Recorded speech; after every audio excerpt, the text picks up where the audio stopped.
पाकिस्तान के 4 बड़े ट्रेडर्स और बड़े नाम पैनल डिस्कशन करेंगे। सबसे बड़ा लॉस और सबसे बड़ा प्रॉफिट बताना है आप लोगों ने। हिम्मत पकड़ लें जरा। तरह की हम चीज़ कर भी चुके हैं, आप भी कॉपी ट्रेडिंग, मैं भी ठीक है।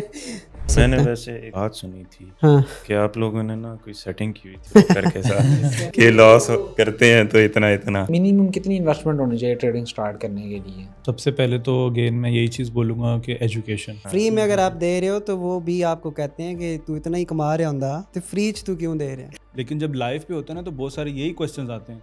जब आप खुद माशाल्लाह से इतना अच्छा अर्न कर रहे हो तो आप यूट्यूब पे चैनल पे फ्रॉड में और लॉस में ये इनको कोई फ़र्क पता नहीं है। तो इस पे क्या ट्रस्ट है कि यार क्रिप्टो एक्सचेंज ही भाग जाए। फाइनेंस में मैंने फर्ज करें $2 लाख रखे हुए हैं, किसी को अल्लाह ना करे हार्ट अटैक आ गया। आतिफ असलम उसमें गुनाहगार हैं। मैं वो एक वीडियो में भी कहा कि ये एक बड़ा जुल्म करती है, ये गलती पर रिवॉर्ड कर देती है। आपने किसी दिन गलती से बड़ी ट्रेड ले ली है, आपको प्रॉफिट हो। आपने किसी दिन स्टॉप लॉस नहीं लगाया, मार्केट वापस आ गई। शर्जील भाई ने गलती की ना, 30,000 का प्रॉफिट आ गया। हाँ, बड़ी मज़े की गलती है। ट्रेडिंग में लॉस हो गया, लोगों से जो पैसा उठाया था मार्केट वो सब लॉस कर दिया। और एंड रिजल्ट क्या हुआ कि वो उस बंदे ने अपनी सुसाइड कर अपने आप को ख़त्म कर दिया। अस्सलाम वालेकुम, this is Tanveer and welcome to another podcast. Trader की कहानी के एक नए एपिसोड के अंदर आप सबको वेलकम करते हैं। आज हमारे साथ मौजूद हैं बदर तनवीर, बदर ट्रेडर, और साथ में मौजूद है हमारे पास मोहसिन शेर जो कि फॉरेक्स सीखो यूट्यूब चैनल चला रहे हैं, और उसके साथ हमारे पास मौजूद हैं Mohammad Sharjeel Bilal, MSB FX YouTube channel है इनका। आज की इस डिस्कशन का जो मेन मुद्दा है वो ये है कि हम पैनल डिस्कशन करेंगे, ना कि एक ट्रेडिशनल जिस तरह का हमारा पहले पॉडकास्ट होते रहे उस तरह, बल्कि इसमें एक दूसरे सवालात होंगे। ये मुझसे भी सवाल करेंगे, मैं इनसे भी सवाल करूँगा, और उनका होल जो पर्पस होगा वही होगा कि आप लोगों को तालीम देना है, आप लोगों को सिखाना है कि हम जिन मेथड्स के ऊपर काम कर रहे हैं, हम जिन चीज़ों के ऊपर काम कर रहे हैं जिससे हमें फ़ायदा हो रहा है, आप लोग किस तरह से फ़ायदा उठा सकते हैं, और कौन कौन से ऐसे मरहले थे कि जिनसे हम गुजरे हैं, मुश्किलात थी जिनसे हमने कैसे उनको फेस किया, वो सारी चीज़ें आपके साथ जो है वो पेश की जाएंगी इंशाल्लाह। तो बगैर किसी देरी के स्टार्ट करते हैं। सबसे पहले मैं बदर तनवीर साहब से ये पूछना चाहूँगा कि आपने ट्रेडिंग की फील्ड ही क्यों चूज़ की? Why you want to be a trader, और आपने ट्रेडिंग क्यों इंतखाब किया? और भी बहुत सी फील्ड थी यार कर्जा चढ़ा हुआ था कुछ, तो किसी ने कहा कि यार ये करो, यहाँ से कर्जा उतर जाएगा। तो फिर आगे आप समझदार हैं यहाँ से कर्जा उतरता है या चढ़ता है। तो बहरहाल मतलब एक था कि यार कुछ करना है, कुछ बड़ा करना है, और मुसलसल वो चीज़ थी। तो बाकी बिजनेसेस में ग्रोथ है लेकिन बहुत स्लो ग्रोथ है। यहाँ पे भी बिल्कुल अचानक वाली ग्रोथ नहीं है, लेकिन वो जो ग्रेजुअली ग्रोथ है वो भी बाकी जो बिजनेसेस में ग्रोथ मिलती है उनसे बहुत बेहतर है। ये वजह थी कि मैंने फॉरेक्स चूज़ की और फॉरेक्स में आया। सही है। तो आगे हैं हमारे पास मोहसिन शेर। सर, आपने ट्रेडिंग की शुरुआत की, आपके पास तो एक यूट्यूब चैनल था और उसकी बड़ी ऑडियंस थी और आपसे सीखने वाले लोग थे, तो ट्रेडिंग की तरफ एकदम से अपनी कैटेगरी शिफ्ट करना क्यों? जी, सबसे पहले तो अस्सलाम वालेकुम, और मैं आपको जो है वो कहना चाहूँगा कि शुक्रिया आपका, आपने यहाँ पे टाइम दिया है और मौका दिया कि आपके प्लेटफॉर्म पे बात कर सकें। और सबसे पहले तो आपका सेटअप बहुत अच्छा है। अच्छा, ट्रेडिंग जो है, मैं अगर बताऊँ तो मैंने हादसाती तौर पे ही स्टार्ट की थी। मुझे कोई आइडिया नहीं था, बस एक दोस्त ने जस्ट एक इन्वेस्टमेंट करवाई, और जिस तरह से आजकल भी कई लोग करते हैं, लेकिन उस टाइम बिल्कुल नॉलेज नहीं था। तो बस ऐसे ही कि मैं अच्छा ट्रेडर हूँ, मुझे आप पैसे दो, मैं ट्रेड करूँगा, प्रॉफिट बनाएंगे। तो दैन उसके बाद मैं इस तरह से इस फील्ड में आया, लेकिन काफ़ी लॉस भी हुआ। इसके ऊपर पूरी मैंने अपनी स्टोरी भी शेयर की हुई है। और फिर मुझे उस दौरान खैर लॉस तो हुआ, लेकिन समझ ये आई कि एक अच्छा बिज़नेस है और इसको हमें करना चाहिए। फिर मैं काफ़ी टाइम इसको सीखता रहा और प्रॉपर नॉलेज लिया, और उसके बाद जो है वो ट्रेडिंग के ही मैं साथ जो है वो पूरा इन्वॉल्व हुआ, और मतलब कि फुल टाइम अभी कर रहा हूँ। अब माशाल्लाह आप दुबई में सेटल हो चुके हैं। हाँ जी। बदर साहब भी दुबई में सेटल हो चुके हैं। जी जी, ऐसी है लाइफ जो है वो माशाल्लाह ट्रेडिंग जी। जी जी बिल्कुल। अब 2018 से मैंने प्रॉपर ट्रेडिंग करना स्टार्ट की, और उसके अलावा मैं जितने भी चीज़ें कर रहा था वो सारी छोड़ दी, और full time as a trader काम करता रहा। उसके बाद फिर बिज़नेस और की तरफ मैं गया और वो चीज़ें करते रहे साथ साथ। बेहतरीन है। साथ ही हमारे पास मौजूद हैं मोहम्मद शर्जील बिलाल, जो कि यूट्यूब चैनल MSBFX जो है वो रन कर रहे हैं। मोहम्मद शर्जील भाई, आप इस फील्ड में क्यों आए हैं? अभी आप मलेशिया में रह रहे हैं और अपनी लाइफ गुजर रही है आपकी, तो क्या ये ट्रेडिंग ने ही आपको मूव ऑन वहाँ पे करवाया है या कोई और रीज़न रही है? नहीं, फर्स्ट ऑफ ऑल तो thank you so much for inviting me in your platform. अच्छा, मुझसे बहुत सारे लोग ये क्वेश्चंस भी करते हैं कि आप ट्रेडिंग की वजह से मलेशिया में शिफ्ट हुए। बेसिकली मेरी जो ग्रेजुएशन है वो मैंने वहीं से की हुई थी, मलेशिया से, और मुझे वो कंट्री थोड़ा पसंद भी है इन्वायरमेंटल लिहाज से। मैंने अपनी ट्रेडिंग जर्नी स्टार्ट की थी बिफ़ोर कोविड। फिर उसके बाद मैं मलेशिया शिफ्ट हुआ तो मैंने फुल टाइम ड्यूरिंग कोविड में सबसे पहले मैंने इसको सीखा, क्योंकि वो भी मुझे किसी ने एडवाइस किया था कि आप ये चीज़ सीख सकते हैं, सीख के हम लोग कर सकते हैं। एक ट्रेडिशनल ये होता है कि हम लोग पहले लॉस करते हैं और उसके बाद जो है वो सीखने की तरफ जाते हैं। तो मैंने इसको सबसे पहले इसको सीखा, और सीखने में मैंने जो मेरी स्ट्रेटजीज़ थी या जिस तरह हम लोग स्ट्रक्चर के बारे में सीखते हैं, टेक्निकल चीज़ों के बारे में सीखते हैं, उसको मैंने ज़रा सीखना अच्छे से तरीके से शुरू किया। बहुत अच्छे 2-3 ट्रेडर्स थे, उनसे मैंने इसकी प्रॉपर लर्निंग ली। उसके साथ साथ फिर कॉन्टीन्यूसली ऑन यूट्यूब चैनल मैंने अपना चैनल स्टार्ट किया, और उससे पहले भी फिर इसी फील्ड में, लेकिन अल्हम्दुलिल्लाह अभी ठीक जा रहा है। माशाल्लाह, बेहतरीन, बहुत अच्छा आप लोगों ने बताया है। ट्रेडर के लिए सबसे इम्पोर्टेंट चीज़ जो होता है ना, वो वाई होता है कि उसने ट्रेडर क्यों बनना है। जितना स्ट्रॉन्ग आपका वाई होगा उतने अच्छे ट्रेडर बन पाएंगे और उसके ऊपर जो है वो आप रहेंगे कंसिस्टेंटली। अच्छा बदर भाई, मेरा आपसे सवाल है, आप बड़ा फोकस करते हो ICT के बारे में कि ICT पे काम करो, इसमें बड़ा प्रॉफिट है, तो इसमें क्या सच्चाई है? और भी बड़े मेथड हैं, उस पर क्यों नहीं आप रिलाई कर रहे हैं? अच्छा, एक्चुअली मैं 6-7 साल से ट्रेड कर रहा हूँ। प्राइस एक्शन तो RSI और इंडिकेटर्स और सारी चीज़ें कंगाली उन पर ट्रेड की। प्राइस एक्शन की बहुत ही अच्छी चीज़ें हैं, लेकिन उसमें ना बहुत ही कुछ मतलब आप कह लेंगे नॉमिनल सी चीज़ें हैं कि बस इस तरह से लाइन छेड़ें लगाएं तो ये हो जाएगा, वो हो जाएगा, इस तरह की चीज़ें। वो भी चीज़ें काम करती हैं। अब ICT से मुझे पता चला 2021 में, ठीक है, 2021 में। और जब फिर मैंने इसे देखना शुरू किया, इसका यूट्यूब चैनल था, इसके अलावा इसका एक पेड प्रोग्राम था और ये सारी चीज़ें, कोई 15-16 साल का इसको एक्सपीरियंस है या शायद इससे भी ज़्यादा, और बहुत इंटेलेक्चुअल है। और इंटेलेक्चुअल भी इस तरह से कि एक एक कैंडल पर जा कर के एक एक टाइम पर क्या कर रही है मार्केट, क्यों कर रही है। फिर एक और कंसेप्ट जो है जिसे हम कहते हैं कि मैनिपुलेशन, और ये आपको भी पता है, हम सबको पता है, इस मार्केट में होती है मैनिपुलेशन बहुत ज़्यादा। तो बेसिकली इसने इस चीज़ पर रिसर्च की कि यार मैनिपुलेशन क्यों हो रही है, कैसे हो रही है, और इस मैनिपुलेशन को डील करके किस तरह से ट्रेड करना है। ये टेक्निकली भी फाइंड की जा सकती है और फंडामेंटली भी फाइंड की जा सकती है। तो जब आप उस मैनिपुलेशन को देखने के बाद जब ट्रेड कर रहे होते हैं ना, तो फिर आप मैनिपुलेशन का शिकार नहीं हो पाते। नहीं, कैंडल्स में कैसी मैनिपुलेशन होती है? क्या उसमें आप चार्ट पे देख रहे हैं? मैनिपुलेशन तो मोस्टली हमने ये सुना कि न्यूज़ आ गई है, कोई फर्ड फोमो क्रिएट किया गया है तो फिर मैनिपुलेशन है। कैंडल्स में किस तरह से उसको फाइंड करेंगे? अच्छा, इसमें एक्चुअली होता ऐसे है कि देखें, ये मार्केट है, हमने वो एक मूवी देखी हुई है स्कैम 92 में भी आपने देखी हो। अब होता क्या है कि देखें, सप्लाई एंड डिमांड में मार्केट चल रही है।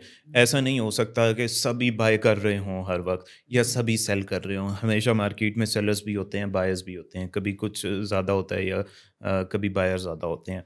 अब यहाँ पर होता ये है कि ये जो बड़े प्लेयर्स हैं, जिन्हें हम बड़े प्लेयर्स कहते हैं, ये लोग एक्चुअली करते क्या हैं कि इनके पास ब्रोकर्स, लिक्विडिटी प्रोवाइडर्स और इन सब से इन्होंने डाटास लिए होते हैं या इनकी एक्सेस होती है। इन्हें पता होता है कि यार रिटेलर यहाँ पर सेल करना चाहता है, यहाँ पे बाय करना चाहता है। अब ये फ़र्ज़ करें कि मार्केट को बड़े प्लेयर ने बाय लेकर जाना है। अब जिस लेवल से बाय लेकर जाना है वहाँ पे सेलर मौजूद होगा तो ये बाय करेंगे ना। मतलब मैंने गाजर का हलवा बाय करना है तो कोई बेचने वाला होगा तो मैं बाय करूँगा। ये वहाँ पर मैनिपुलेशन ये करते हैं कि फेक साइंस क्रिएट करते हैं कि मार्केट जाने वाली है सेल। वो कैंडलस्टिक के लिए हाँ, कैंडलस्टिक, प्राइस एक्शन, ये वो फेक साइन क्रिएट करेंगे। सारे रिटेलर्स वहाँ पे सेल करना शुरू करते हैं और ये उसको बाय करवा के ले जाते हैं। कितनी दफ़ा ऐसा होता है कि यार स्पेशली जो न्यू लोग होते हैं वो अक्सर जिन्होंने हल्की फुल्की यूट्यूब वीडियोस देखी होती हैं वो ये कह रहे होते हैं यार जहाँ से मैं सेल करता हूँ वहीं से मार्केट बाय जाती है। और जब मैं यहाँ से बाय करता हूँ सेल हो जाता है। हाँ, तो वो बेसिकली यही मैनिपुलेशन होती है। अच्छा मोहसिन भाई, आप बड़ा जोर देते हैं एसएमसी और प्राइस एक्शन के ऊपर और कहते हैं कि ये स्पोर्ट है, गोल्ड यहाँ पे आएगा तो सेल करना है, बाय करना है, और यहाँ पे रेजिस्टेंस है, यहाँ पे आए तो हमने देखना है इसको सेल, वरना हम एक ही ट्रेंड के अंदर जा रहे हैं। और मैंने देखा बेशतर औकात गोल्ड वाकई ही एक डायरेक्शन में चलता है और आप जो बता रहे होते हैं इसमें क्या हकीकत है, आपको कैसे ये दरियाफ्त हुई हैं चीज़ें, आपने भी कोई लूप होल पकड़ा है? देखिए, मैंने जितना आज तक चीज़ें सीखी हैं इसमें या जितना समझा ना, इसमें हर स्ट्रेटजी ही काम करती है। ज़रूरी नहीं कि आईसीटी ज़्यादा काम कर रही होगी, एसएमसी किसी के लिए वो चीज़ काम कर रही होती है, किसी के लिए कुछ और मेथड। कई लोग ऐसे भी हैं जो कि सिर्फ एक मूविंग एवरेज के ऊपर, जो कि एक बेसिक सा इंडिकेटर है, अगर बंदा उसके ऊपर भी स्ट्रिक्ट है तो उससे भी प्रॉफिट बना सकता है। और बहुत सारे लोग मैंने देखे हैं जो सिर्फ इसी चीज़ के ऊपर प्रॉफिट बनाते हैं। तो खैर मैंने भी मुख्तलिफ़ चीज़ें की, लेकिन मैं क्योंकि स्विंग ट्रेडिंग ज़्यादा वो करता रहा हूँ और उसमें है, तो मैंने ये समझा मार्केट में कि जितना चार्ट को आप सिंपल रखो तो उससे आप ज़्यादा अच्छे से बेनिफिट उठा सकते हैं। और प्राइस जो है वो किसी भी मार्केट में देख लें, अगर आप एक सब्ज़ी की मार्केट या बिल्कुल बेसिक पे चले जाएं, अगर आप उसको भी देखोगे तो आपने अगर अगले महीने की उसकी प्राइस की प्रोडिक्शन करनी है या कुछ भी करना है, तो जो प्राइस है आज की प्राइस या फिर उसकी प्रीवियस प्राइस, उसको देखते हुए आप उसको जज कर सकते हो। और बाकी आजकल कई चीज़ें ऐसी भी आ गई, कुछ नाम नए ऐड हो गए मार्केट के अंदर, लेकिन सपोर्ट एंड रेजिस्टेंस आज भी काम करती है। आपके जो स्ट्रक्चर्स हैं उसी तरह से काम कर रहे हैं। एसएमसी के अगर आप देखोगे, अगर आप प्राइस एक्शन को देखोगे तो वो उसी तरह से ही काम करती है। लेकिन जैसे जैसे काम आगे बढ़ता है, इसमें भी टेक्नोलॉजी है, टेक्निक्स हैं, चेंज भी होती हैं और नॉलेज तो सीखना चाहिए। मैं भी आईसीटी के ऊपर भी काम करता हूँ, साथ चीज़ें सीख भी रहा हूँ, कुछ साथ ऐड होती रहती हैं। कोई ऐसा नहीं है कि आप एक ही चीज़ पे हाँ, ये कोई साइंस तो है नहीं कि हर बार एक ही हाँ फार्मूला अप्लाई होना है। बिल्कुल। वो कहते हैं कि ये ट्रेडिंग इज एन आर्ट, हर बार एक ही चीज़ काम नहीं करेगी, कुछ डिफरेंट होगा वो काम करेगा। और दूसरा एक और भी होता है ना इस मार्केट में, जैसे अब जो मार्केट मेकर्स हैं, जो हमें बड़े प्लेयर्स जो होते हैं, वो भी ये चीज़ें देख रहे होते हैं, इसी वजह से टेक्निक्स चेंज भी होते हैं। जिस तरह अभी बदर भाई बात कर रहे थे, तो वो भी जब उन चीज़ों को देखते हैं कि यार एक बंदे जो कि एक बड़ी कम्युनिटी है जो कि इसी चीज़ को पकड़ के इस मखसूस चीज़ पे ट्रेड कर रही है, तो वहाँ पे अक्सर आपने देखा होगा कि वहाँ पे लिक्विडिटी जनरेट होती है या मुख्तलिफ वहाँ से, और इसी तरह से फिर नए मेथड्स बनते हैं, नई चीज़ें, बनते नई हैं। जाहिर टेक्निक्स बात है एक मार्केट जगह में। पे जो है बहुत ज़्यादा कंसंट्रेशन हो गई है, हाँ उसमें से अब लोगों का पैसा किसी और ने भी तो खींचने की कोशिश करनी है और नई चीज़ लेके यार, आएगा, वो लूप ऐसे होल देखेगा। असल बात ये है कि पैसा आना चाहिए, खुला आना चाहिए। तो वो चाहे मेथड आप कोई भी SMC से काम कर रहो। यार भाई, आप करते हैं सप्लाई एंड डिमांड पे काम, जी जी बहुत से लोग कहते हैं support and resistance is equal to supply and supply and demand, demand. तो ये हकीकत है या कोई डिफरेंस भी है इसके अंदर? बिल्कुल, अगर आप इसको एज ए बिगनर देखें तो हम लोग उनको यही जो व्यूअर्स होते हैं, स्टूडेंट्स होते हैं, उनको सबसे पहले यही बताया जाता है कि बेसिक्स मींस के लेट्स से अगर आप हंड्रेड्स ऑफ पीपल्स के सामने बैठ के आप उनको बता रहे हैं, तो आपको एटलीस्ट इस तरह अपना डिलीवर करना चाहिए कि एटलीस्ट बेसिक से शुरू करें, देन उसकी एडवांसमेंट की स्ट्रेटजी आपकी वही होती है। जस्ट आपके जो एडवांसमेंट लेवल्स होते हैं वो आपके थोड़े से अपर साइड पे चले जाते हैं। तो बिल्कुल सप्लाई, आपको पता है कि मार्केट सप्लाई एंड डिमांड के ऊपर ही चलती है, ठीक है। ऐसे ही तो हमें यह है कि अब डायरेक्टली एक जो बिल्कुल बिगनर होगा उसको मैं कहूँ नहीं सप्लाई डिमांड, तो उसका जो फाउंडेशन होंगी जब वही स्ट्रॉन्ग नहीं होगी तो फिर हम लोग किस तरीके से उसको, तो इसलिए बिल्कुल support and resistance beginner stage and then supply demand. अब लेट्स से सप्लाई डिमांड के ऊपर आप लोग बहुत सारे ट्रेडर्स होते हैं, वो कहते हैं हम लोग कंफर्मेशन का बहुत ज़्यादा वेट करते हैं और मार्केट उस लेवल से आती है और वो फिर दोबारा उस लेवल को रीटेस्ट नहीं कर पाती।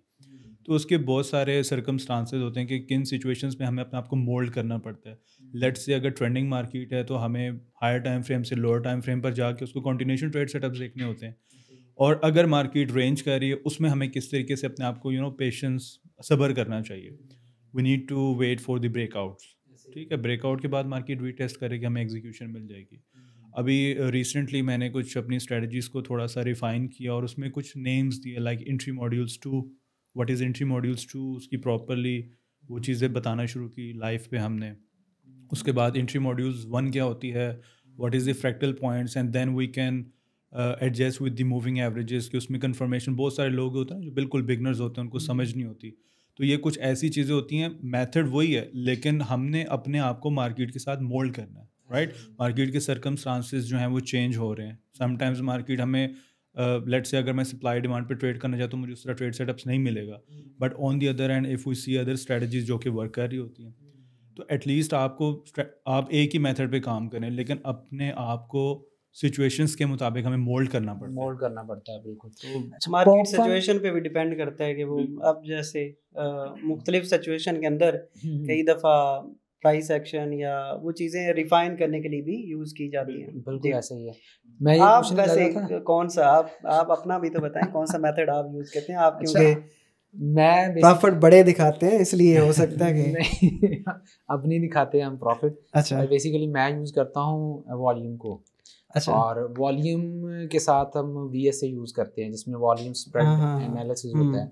बेसिकली वो भी सेम चीज़ है जो आप लोग यूज़ कर रहे हैं, बस उसमें एक थोड़ा सा एडिशन है कि ट्रांजैक्शंस की क्वांटिटी को देखकर जो है ना उसमें वॉल्यूम बनता है, और उस वॉल्यूम को लेकर जो है ना वो हम थोड़ा सा अंदाज़ा लगा लेते हैं कि मार्केट ने अगर ये स्ट्रक्चर ब्रेक कर दिया है तो उसके रीटेस्ट करने आ रहा है, तो रीटेस्टिंग के ऊपर जो कहाँ पर जो है ना वो हमें प्रोबेबिलिटी इन्हांसमेंट मिल रही है, और कहाँ पे हम जो है ना वो सेफ साइड पे रह के कर सकते हैं। स्ट्रक्चर इज़ द किंग है, हर चीज़ का जो है वो वही है। और बदर भाई भी VSA को भी पढ़ा रहे हैं, तो ये भी उसमें एडिशन कर सकते हैं। अच्छा, मेरा इसमें जहन में एक क्वेश्चन है, मैं तो वो हर इस पे ही होते हैं मेरे साथ, वो ही VSA को देखते हैं। मतलब इसमें ये जो चीज़ कहते हैं कि हम इतनी ट्रांजैक्शंस हो रही हैं या इतनी हो रही हैं, ये कैसे पता चल जाता है? ये कहाँ से डाटा आता है? वो डाटा होता है उसी हाँ। एक्सचेंज का या उसी ब्रोकर का, जिसके तो फिर इस पे कैसे रिलाई कर सकते हैं?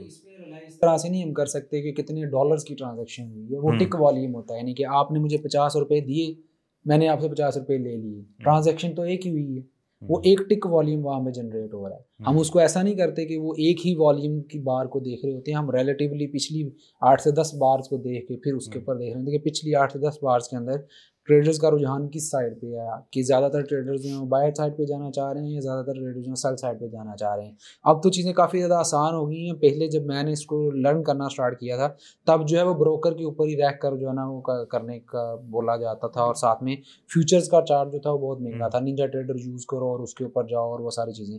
अब तो ट्रेडिंग व्यू ने जो है वो आपको कॉमेक्स का और CME का डाटा आपको लाइव भी मिल जाता है अगर आप पेड लेते हो ना उसकी सब्सक्रिप्शन। तो वहाँ पे क्या होता है, CME शिकागो मर्केंटाइल एक्सचेंज के ऊपर जो ट्रेड्स एग्जीक्यूट हो रही होती है ना, वो लाइव डाटा आपको वहाँ से मिल जाता है। यानी पूरी दुनिया के जितने भी बड़े छोटे ट्रेडर्स हैं ना, ब्रोकर्स में भी जितनी ट्रेड्स लग रही होती हैं वो वहाँ पे जाके एग्जीक्यूट हो रही होती हैं। अगर आपका ब्रोकर आगे नहीं भेज रहा तो डेफिनेटली वो बी बुक नहीं। तो इसमें अभी आप जो वॉल्यूम देखते हो, अब जैसे आप बोल रहे हैं कि हम सिंपल उसी एक्सचेंज का नहीं देखते, हम देखते नहीं है, ब्रोकर का वॉल्यूम नहीं देखते। अच्छा अच्छा हम जब पढ़ भी रहे होते हैं ना तो ब्रोकर के ऊपर सिर्फ एग्जीक्यूशन के लिए जाते हैं कि ट्रेड लेनी है हमने। जो वॉल्यूम होता है वो फ्यूचर्स का होता है। आगे इवन के क्रिप्टो के अंदर भी अगर हम काम कर रहे हैं ना, तो क्रिप्टो की सबसे बड़ी एक्सचेंज इस वक्त चल रही है बाइनांस। तो बाइनांस के उसका वॉल्यूम उसका फ्यूचर्स का वॉल्यूम देखते हैं। Okay okay. अगर तो CME में लिस्टेड है, जिस तरह बिटकॉइन और इथेरियम CME के अंदर है, तो CME का चार्ट ओपन कर लेते हैं शिकागो मर्केंटाइल एक्सचेंज का, क्योंकि उसमें जो है वो वॉल्यूम अच्छा आ रहा होता है। लेकिन ट्रेडर्स अभी भी ज्यादा ट्रेड जो है बाइनांस के ऊपर करते हैं, तो बाइनांस की फ्यूचर्स का वॉल्यूम जो है वो लेकर क्रिप्टो के वाले से वैसे वही मेरे जहन में आ रहा था कि अगर आप सिर्फ एक जैसे अब फॉरेक्स में अगर किसी आप एक ब्रोकर का वॉल्यूम देख रहे हैं, तो कोई बड़ा ब्रोकर होगा, कोई छोटा ब्रोकर होगा, तो अब इसमें तो फिर मेरे ख्याल में तो मेजर मूव उसी साइड पे होगी ना जो वॉल्यूम बड़े ब्रोकर पे आ रहा है, फिर आप उसको फॉलो करोगे। बड़े ब्रोकर्स भी जैसे आपको भी मैं A बुक और B बुक पे काम कर रहे होते हैं, तो वो उन्होंने कौन सी ट्रेड्स आगे एग्जीक्यूट की हैं कौन सी नहीं, वो भी नहीं पता चलेगा। तो इसलिए गोल्ड हो गया, जितनी भी करेंसी पेयर्स हो गई हैं, सिल्वर है, ऑयल है, इनके लिए हम जाते ही फ्यूचर्स में हैं। ट्रेडिंग व्यू में GC1 लिखेंगे तो गोल्ड का फ्यूचर्स का आ जाएगा, उसके बाद B1 J1 A1 वो सारे आपको मिल जाएंगे करेंसी पेयर्स के। उनके ऊपर आप एनालिसिस बनाएं, उस पे जो एनालिसिस बनेंगे ना उसमें चांसेस होंगे कम मैनिपुलेशन के, और वो आपकी एक्यूरेट साइड पे जो है ना ट्रेड जाने के ज्यादा आप एक कॉमन वो उसको देख रहे होते हैं। हर ब्रोकर की कैंडल क्लोज भी डिफरेंट होती है। आप 5 ब्रोकर खोल लेंगे ना, तो उनमें से 3 ब्रोकर्स की कैंडल क्लोजिंग का डिफरेंस भी आ रहा होगा, क्यों उनका सर्वर अलग अलग कंट्रीज में पड़े हुए हैं, अलग अलग कंट्रीज का सिस्टम है। तो वो मसला आ रहा होगा। लेकिन फ्यूचर्स के साथ काफ़ी हद तक आप इस चीज़ से जो है ना वो अच्छा, वॉल्यूम की आप बात करो, कई अब ये भी कहते हैं कि हर चीज़ में ही ना वॉल्यूम यूज़ करना मतलब प्रेफर करते हैं। अब जैसे पता नहीं अब शर्जील भाई आप करते हैं इसको एंट्री के लिए, क्यों ये करना चाहिए? हर मतलब मेथड के साथ वॉल्यूम का यूज़ करना ज़रूरी है? देखें बहुत से लोग इसको नहीं भी यूज़ करते, लेकिन इसमें जिसको समझ आ जाती है ना वो वॉल्यूम के बगैर समझ ले ऐसा ही है कि वो नहीं कर पाएगा काम, हाँ, ऐसा हिसाब हो जाता है। मेरा ऐसा ही है। अब मैं अगर अपनी बात करूँ तो वॉल्यूम के बगैर ट्रेड नहीं हो पाती। सही सही। सिंगल वो देखता हूँ तो ऐसे ही जैसे मैं ना आंखें मेरी साइड पे हैं और मैं ट्रेड लगाने की कोशिश कर रहा हूँ, मेरा सीन ये है। बाकी कुछ लोगों का होता है, उनको कैंडल्स और ऑर्डर ब्लॉक और वो सारी चीज़ें होती हैं। इवन कि अब तो जो एसएमसी के ऊपर काम कर रहे हैं, जो ऑर्डर ब्लॉक और फेयर वैल्यू गैप के ऊपर, वो भी अब वॉल्यूम को एग्जीक्यूट साथ में ज़रूर करवाते एंट्री हैं। पॉइंट के लिए प्रोबेबिलिटी इन्हांस हो जाती है, क्या कि थोड़ी सी प्रोबेबिलिटी इन्हांस हो जाती है। बेसिकली वॉल्यूम को कहते हैं इज द लीडिंग इंडिकेटर, ठीक है। तो वो जितने भी ट्रेडर्स हैं, जिस तरीके से अभी मोहसिन भाई ने पूछा भी है मुझसे, तो वॉल्यूम बेसिकली कुछ इसकी ट्रिक्स आप लोग इस तरह कर सकते हो कि लेट से जिस तरह मैं भी लाइव स्ट्रीमिंग के दौरान बहुत सारे क्वेश्चंस आ रहे होते हैं कि what is no supply and no demand, अक्सर लोग ये पूछते हैं। तो अब उसमें ये चीज़ होती है कि अगर आप लाइव पे देख रहे हो ना, तो लाइव में आपको मतलब हम लोग नॉर्मली यही कहते हैं कि हम लोग बैक टेस्टिंग करते हैं। लेट से 100 ट्रेड्स की बैक टेस्टिंग की और उसमें हमें एक्यूरेसी उसकी कितनी मिल रही है, 70%, 65%, वो हमें रिजल्ट्स आ जाते हैं। बट वही चीज़ अगर हम लोग लाइव में देखेंगे तो हमें आई थिंक बेटर अंडरस्टैंडिंग समझ में आ जाएगी। मतलब एक बिल्कुल बेसिक सी चीज़ है नो सप्लाई नो डिमांड की। अब उसमें ट्रेड किस तरह करनी है, ब्रेकआउट को करना है, रेंज ब्रेकआउट को करना है, ऊपर जो हाई के ऊपर हमारे पास नो डिमांड की कैंडल बन जाएगी, हाई लेवल पे वही बनती है, ठीक है। उसके ब्रेकआउट्स इंगल्फिंग कैंडल से ब्रेकआउट, कंफर्मेशन, एंट्री कितनी, रिस्क रिवॉर्ड, ये सब चीज़ें इसके अंदर आ जाती हैं। तो I think volume is a good thing in trading. मतलब आपकी अंडरस्टैंडिंग आ रही है कि क्या चल रहा है चार्ट के ऊपर, जो है ना वो क्या चीज़ें चल रही हैं।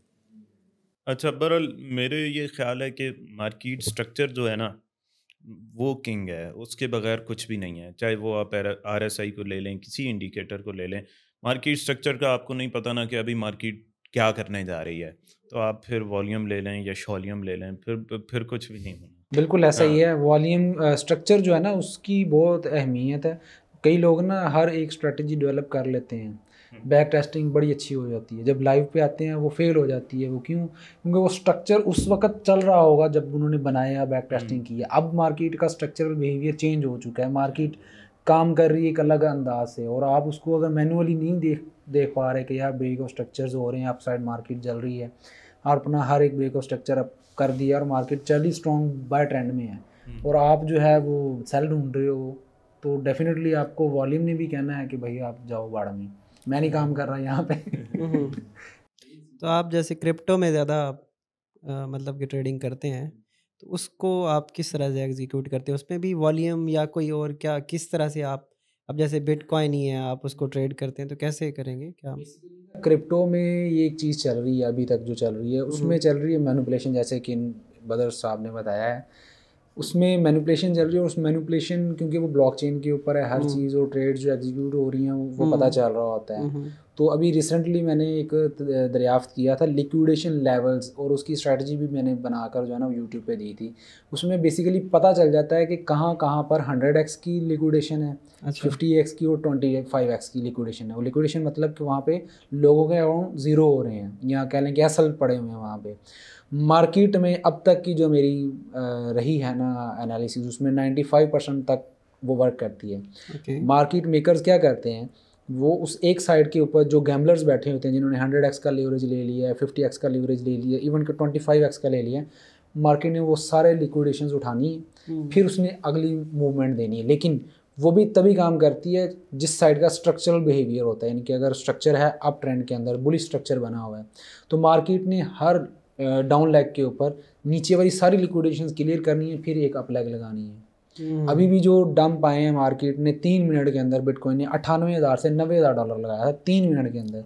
वो 3 मिनट के अंदर इतनी शार्प मूव देने का मकसद क्या था कि लोगों को मौका ही ना मिले अपनी ट्रेड क्लोज करने का। एसएल भी उनके बहुत नीचे जाके हिट हुए हैं, तो वो चीज़ जो है वो शेयर भी की हुई है, उस चीज़ को भी देख सकते हैं। अभी तक का जो सिस्टम चल रहा है, क्योंकि मार्केट मेकर इस वक्त मार्केट में एक मौजूद है सबसे बड़ा, तो ज़्यादातर लोग वहाँ जाके ट्रेड कर रहे होते हैं। तो फॉरेक्स के अंदर भी आई डोंट नो, लेकिन मैंने सुना है कि एक कोई सब्सक्रिप्शन लें तो पता चल जाता है कहाँ पे ज़्यादा एसएल्स पड़े हुए हैं और आप ट्रेड कर लेते हैं। आई डोंट नो नहीं, असल में उसमें फिर वो ज़्यादा, क्योंकि ब्रोकरेज बहुत ज़्यादा है ना, डिफरेंट किस्म के ब्रोकर हैं, तो मेरा नहीं ख्याल कि इस तरह की कुछ वॉल्यूम थोड़ा फुटप्रिंट्स बहुत। करके कुछ इस तरह का शायद है, या फुटप्रिंट्स कैंडल्स को इस तरह का करके ये कैंडल्स के किस पॉइंट पर जो है वो कितने ऑर्डर्स लगे हैं वो नंबर लिखे होते हैं। मे बी अगर ऐसी कोई चीज़ है भी ना, तो वो ब्लैक का ही डाटा, मतलब ये कोई रिकमेंड करने वाली चीज़ नहीं है।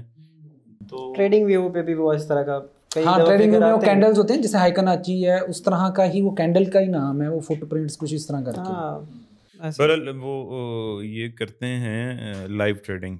शर्जील भाई, हम चूंकि स्ट्रेटजी की बात करें तो एक चीज़ जहन में आई कि आप चूंकि 8-8 घंटे बैठे रहते हैं, ये ना शर्जील भाई 8-8 10-10 घंटे मैं देख रहा होता हूँ, तो मैं तो 2-3 घंटे से ज़्यादा कभी ट्रेड नहीं की। तो कभी ऐसे महसूस किया है कि यार ये मेरी स्ट्रेटजी है तो इसकी फिक्स सक्सेस रेशो आ रही है। मैं तो बहरहाल नहीं मानता कि किसी भी स्ट्रेटजी की फिक्स सक्सेस रेशो हो सकती है, मतलब इनको अगर समझ आती हो, क्योंकि ये इतना बैठते हैं लाइव। बैठते हैं तो लगता होगा कि यार ये ऐसा टाइम है, मैं जो ट्रेड लेता हूँ प्रॉफिट हो जाता है। नहीं, इसमें ऐसा होता है कि लेट्स से कभी आपको ट्रेड, वैसे मैंने पर्सनली ऑब्जर्व किया है कि जब आप एशियन सेशन में एक, लेट्स से अगर मार्केट बाय ट्रेंड में जा रही है और आप एशियन सेशन में ट्रेड कर रहे हैं और वो मार्केट ने उस दिन ट्रेंड को फॉलो किया है, ठीक है, एक दिन उसने फॉलो कर लिया, लंदन में भी मार्केट बुलिश ट्रेंड में जा रही है, एनवाई सेशन में भी बुलिश ट्रेंड में जा रही है, तो नेक्स्ट डे ऐसा नहीं होगा। हो सकता है मार्केट रिट्रेस कर रही हो और मैं वही माइंड में अपनी एक चीज़ बना के कि अभी फिर से मार्केट ने ट्रेंड को ही फॉलो करना है। हो सकता है मार्केट बिल्कुल डाउन साइड पर आए, ठीक है, क्योंकि हमारे पास 3 सेशंस हैं, उस स्ट्रेटजी के मुताबिक मैं उसको दोबारा से प्ले कर रहा हूँ, फिबोनाची बीच में लगा रहा हूँ कि 61.8 से मार्केट ने फिर जाना है, मार्केट जो फिर एशियन सेशन को टेस्ट करने के लिए आ रही हो। तो बहुत सारी चीज़ें होती है। अब लाइव पे ट्रेडिंग करने का या एजुकेट करने का, लोगों को बेसिकली एजुकेशन ही होती है। उसमें फिर ये होता है कि उनको एक सर्कमस्टांसेस बताए जा रहे होते हैं कि let's say we have this level of demand, इस लेवल का अब मार्केट जो है वो सेम डे उस डिमांड को टेस्ट करने ना आए, मे बी नेक्स्ट डे आ जाए। तो बेसिकली उसमें ये होता ये है कि लोगों के अंदर एक तो पेशेंस भी आता है, फिर उस मेथड, अब लेट से वो मेथड उस दिन उसने लेवल को नहीं टेस्ट किया, नेक्स्ट डे तो हमें एक चीज़ समझ में आ जाएगी कि इन बिटवीन जितना मार्केट ने मूव दिया तो उसने रिट्रेस कब करना है। अब रिट्रेसमेंट हमेशा, अब हम लोग फार्मूला होता है कि लेट्स से जिस तरह मैं लाइव पे भी बता रहा था कि कैंडल के ऊपर विक लगेगी, क्लोजिंग होगी, इनगल्फिंग होनी चाहिए, कुछ क्राइटेरिया होता है, बहुत सख्ती लोगों ने इसमें डाल दी कि नहीं ऐसा होगा तो रिट्रेसमेंट देगी, ये कैंडल फॉर्म्ड होगी, ऐसा नहीं होता। जितना भी हमारा मेथड फ्लेक्सिबल होगा, इजी मेथड होगा, तो लोगों को भी हम लोग अच्छे तरीके से समझा सकेंगे। और समझाया किस तरह चाहता है, जब आपकी लाइव कैंडल, क्योंकि लाइव में तो आपको नहीं पता, किसी को भी नहीं पता कि अगली कैंडल क्या बनेगी, अगली मार्केट कैंडल क्या कौन से लेवल को बनेगी। टेस्ट करने के लिए आएगी। अब जब वो लेवल आपका प्ले होता है तो हमारे पास एक प्रॉपर उसके बैकग्राउंड होता है कि हमने एक इस तरीके से लेवल क्रिएट किया था जिसका वेट किया गया, मार्केट उस लेवल पे टेस्ट किया और वहाँ से बाय चले गया। अगर वो सक्सेसफुल हो जाता है, लेट्स से मार्केट, क्योंकि लाइव है, मुझे भी नहीं पता, किसी को नहीं पता होता कि मार्केट उस लेवल को प्ले करेगी या नहीं करेगी। उसमें होगा क्या कि जब मार्केट उस लेवल को फेल करेगी उसके पीछे कोई रीजंस होगी।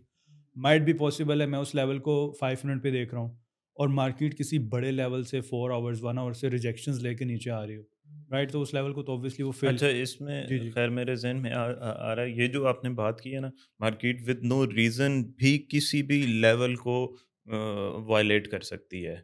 या इसमें लाजमी नहीं है कि जो मैंने पढ़ा हुआ है या मैंने एक्सपीरियंस किया हुआ वैसे ही ऐसा ही है, मार्केट विद नो हकीकत है, रीज़न कुछ भी मार्केट कर ने सकती हमारी वो लाइनों की मोहताज तो है ही बिल्कुल नहीं। ऐसा हम कहेंगे जी ये स्ट्रक्चर लेवल ड्रॉ कर लिए तो मार्केट ने 100% 100% उसको जो रिस्पेक्ट देनी है, नहीं, वो हमारी लाइनों की मोहताज नहीं है। मार्केट में बहुत से लोगों ने लाइनें लगाई होती हैं, असल पूरी पूरी में ड्राइंग बनाई होती है। वही बात है ना, इसमें अगर आप अब कोई भी मेथड है उसका जो मेन आगे फिर ये इस चीज़ से बचने के लिए वो चीज़ रिस्क रिवार्ड है। अब अगर आपकी स्ट्रेटजी कोई भी काम कर रही है तो अगर आपका रिस्क रिवार्ड नहीं सही है, प्रॉपर नहीं है, आपने एग्ज़िट कहाँ पे करना है, और अगर मार्केट जैसे आप लेवल ब्रेक करती है, दोबारा ब्रेक इन होती है, तो आप उसको दोबारा प्ले करते हैं, तो ये बहुत ज़्यादा इम्पॉर्टेंट है। रिस्क रिवार्ड तो खैर हमारे लोग मैक्सिमम, मैंने जितना देखे ना, फॉलो ही नहीं करते हैं, और हम भी कई उसमें गलतियाँ करते हैं क्योंकि इसमें जो साइकोलॉजी बहुत ज़्यादा इन्वॉल्व होती है रिस्क रिवार्ड के अंदर, कई दफ़ा मैं भी स्टार्ट में या चीज़ें ये हम सारे ही करते हैं कि स्टॉप लॉस रखा है, जब मार्केट उसके पास आती है तो हम उसको मतलब कि चेंज कर देते हैं। तो ये चीज़ जो है ना वो तब तक चेंज करते हैं जब तक अकाउंट जीरो ना हो। ये चलता है वैसे। हाँ बिल्कुल ऐसे ही है। तो ये है यार मेरी ना वो बात वहीं रह गई, शर्जील भाई से जो क्वेश्चन किया था शायद मैं अभी वहाँ पे ये आ रहे थे कि कोई फिक्स सक्सेस रेशो है कि यार ये मेरी स्ट्रेटजी है, इसकी 80% सक्सेस रेशो है, मतलब या ये 50% है या 60% है, ऐसा कुछ है या होना चाहिए, या हो तो ज़्यादा बेहतर है या ना हो तो ज़्यादा बेहतर है? ऐसे कोई फिक्स्ड नहीं है। लेट्स से अगर मेरा जिस तरह एक मेथड है, जिस तरह मैंने पहले भी ये डिस्कशन अभी की हमने कि लेट्स से मेरा सप्लाई डिमांड का मेथड है, लेकिन उसमें कुछ कंडीशंस एप्लीकेबल हो सकती हैं, क्योंकि हर दफ़ा तो मार्केट उसको रिस्पेक्ट, लेट्स से मैंने 100 ट्रेड्स जिस तरह पहले भी बताया, 100 में से मार्केट ने 30 दफ़ा उसको फेल कर दिया, और वो 30 दफ़ा वही हो सकती है कि मे बी शुरू में मेरी लूजिंग स्ट्रीक स्टार्ट हो जाए, 10 की 10 ट्रेड्स ही मेरी फेल हो जाएँ, डिमांड लेवल फेल हो जाए, सप्लाई फेल हो जाए। उसके ऊपर हम लोगों ने फिर क्या डिफरेंट जो मैंने आपको बताया कि कंफर्मेशंस देख लें, ठीक है। समटाइम्स लोग कहते हैं डिमांड एरिया पे इधर से बाय जाएगी, और समटाइम्स मार्केट में कुछ कंडीशंस होती हैं, क्राइटेरिया होती है, उस डिमांड के पास रेंजिंग शुरू कर देती है मार्केट। रेंजिंग के बाद मार्केट क्या करती है, थोड़ा सा ट्रैप करती है नीचे, जो आपका मेजर डिमांड होगा उसको टेस्ट करेगी और बुलिश साइड पर। तो उसमें ये हम लोग नहीं 80% मेरी तो सक्सेसफुल है, वो 80% ही है, ऐसा नहीं मैं कह सकता। हाँ ये कह सकते हैं कि मैंने इस मेथड को 100 टाइम्स प्ले किया है, बैक टेस्ट किया है, उसके बाद मैंने इसको अपने ट्रेडिंग अकाउंट में उसको इम्प्लीमेंट किया है, और उसका मुझे रिजल्ट्स ये मिला है। लेट्स से $1000 का अकाउंट है और उसमें मुझे 20% गेन मिला है। कंसिस्टेंसी देखी जाए तो येस, अगर मैं 10 से मिनिमम जो हम रखते हैं 5 to 10% अगर अच्छा कैपिटल के साथ गेन कर रहे हो, और 6 मंथ कंसिस्टेंसी के साथ आप प्रॉफिटेबल ट्रेडर हो सेम स्ट्रेटजी के ऊपर, उसमें लूजिंग भी होंगी ट्रेड्स आपकी, विनिंग भी होंगी, then we can say overall आप प्रॉफिट में हैं तो ओवरऑल it's a प्रॉफिट में है तो वो बेहतर है। ठीक है। यस अच्छा माशाल्लाह तीनों ही बड़े अच्छे ट्रेडर हैं। तो यार हमारे एक बहुत ही मानी क्रिप्टो ट्रेडर हैं वकार ज़का, वो तो लाइव आते हैं और 100 को $1000 और 500 को $1,00,000 भी किया है उन्होंने। तो तुसी भी क्यों इंजदा चंद चढ़ाओ ना किते क्यों नहीं इंजदा करते, इसमें क्या राज है, आप लोग क्यों नहीं इस तरह करते हैं, लाइव आके अकाउंट खोला उसमें 500 डाला, लाइव स्ट्रीमिंग के दौरान ही उसको जो है वो करें, इस तरह क्यों बदल भाई सीन? यार मेरे ख्याल में ना ये करने वाली चीज़ नहीं है।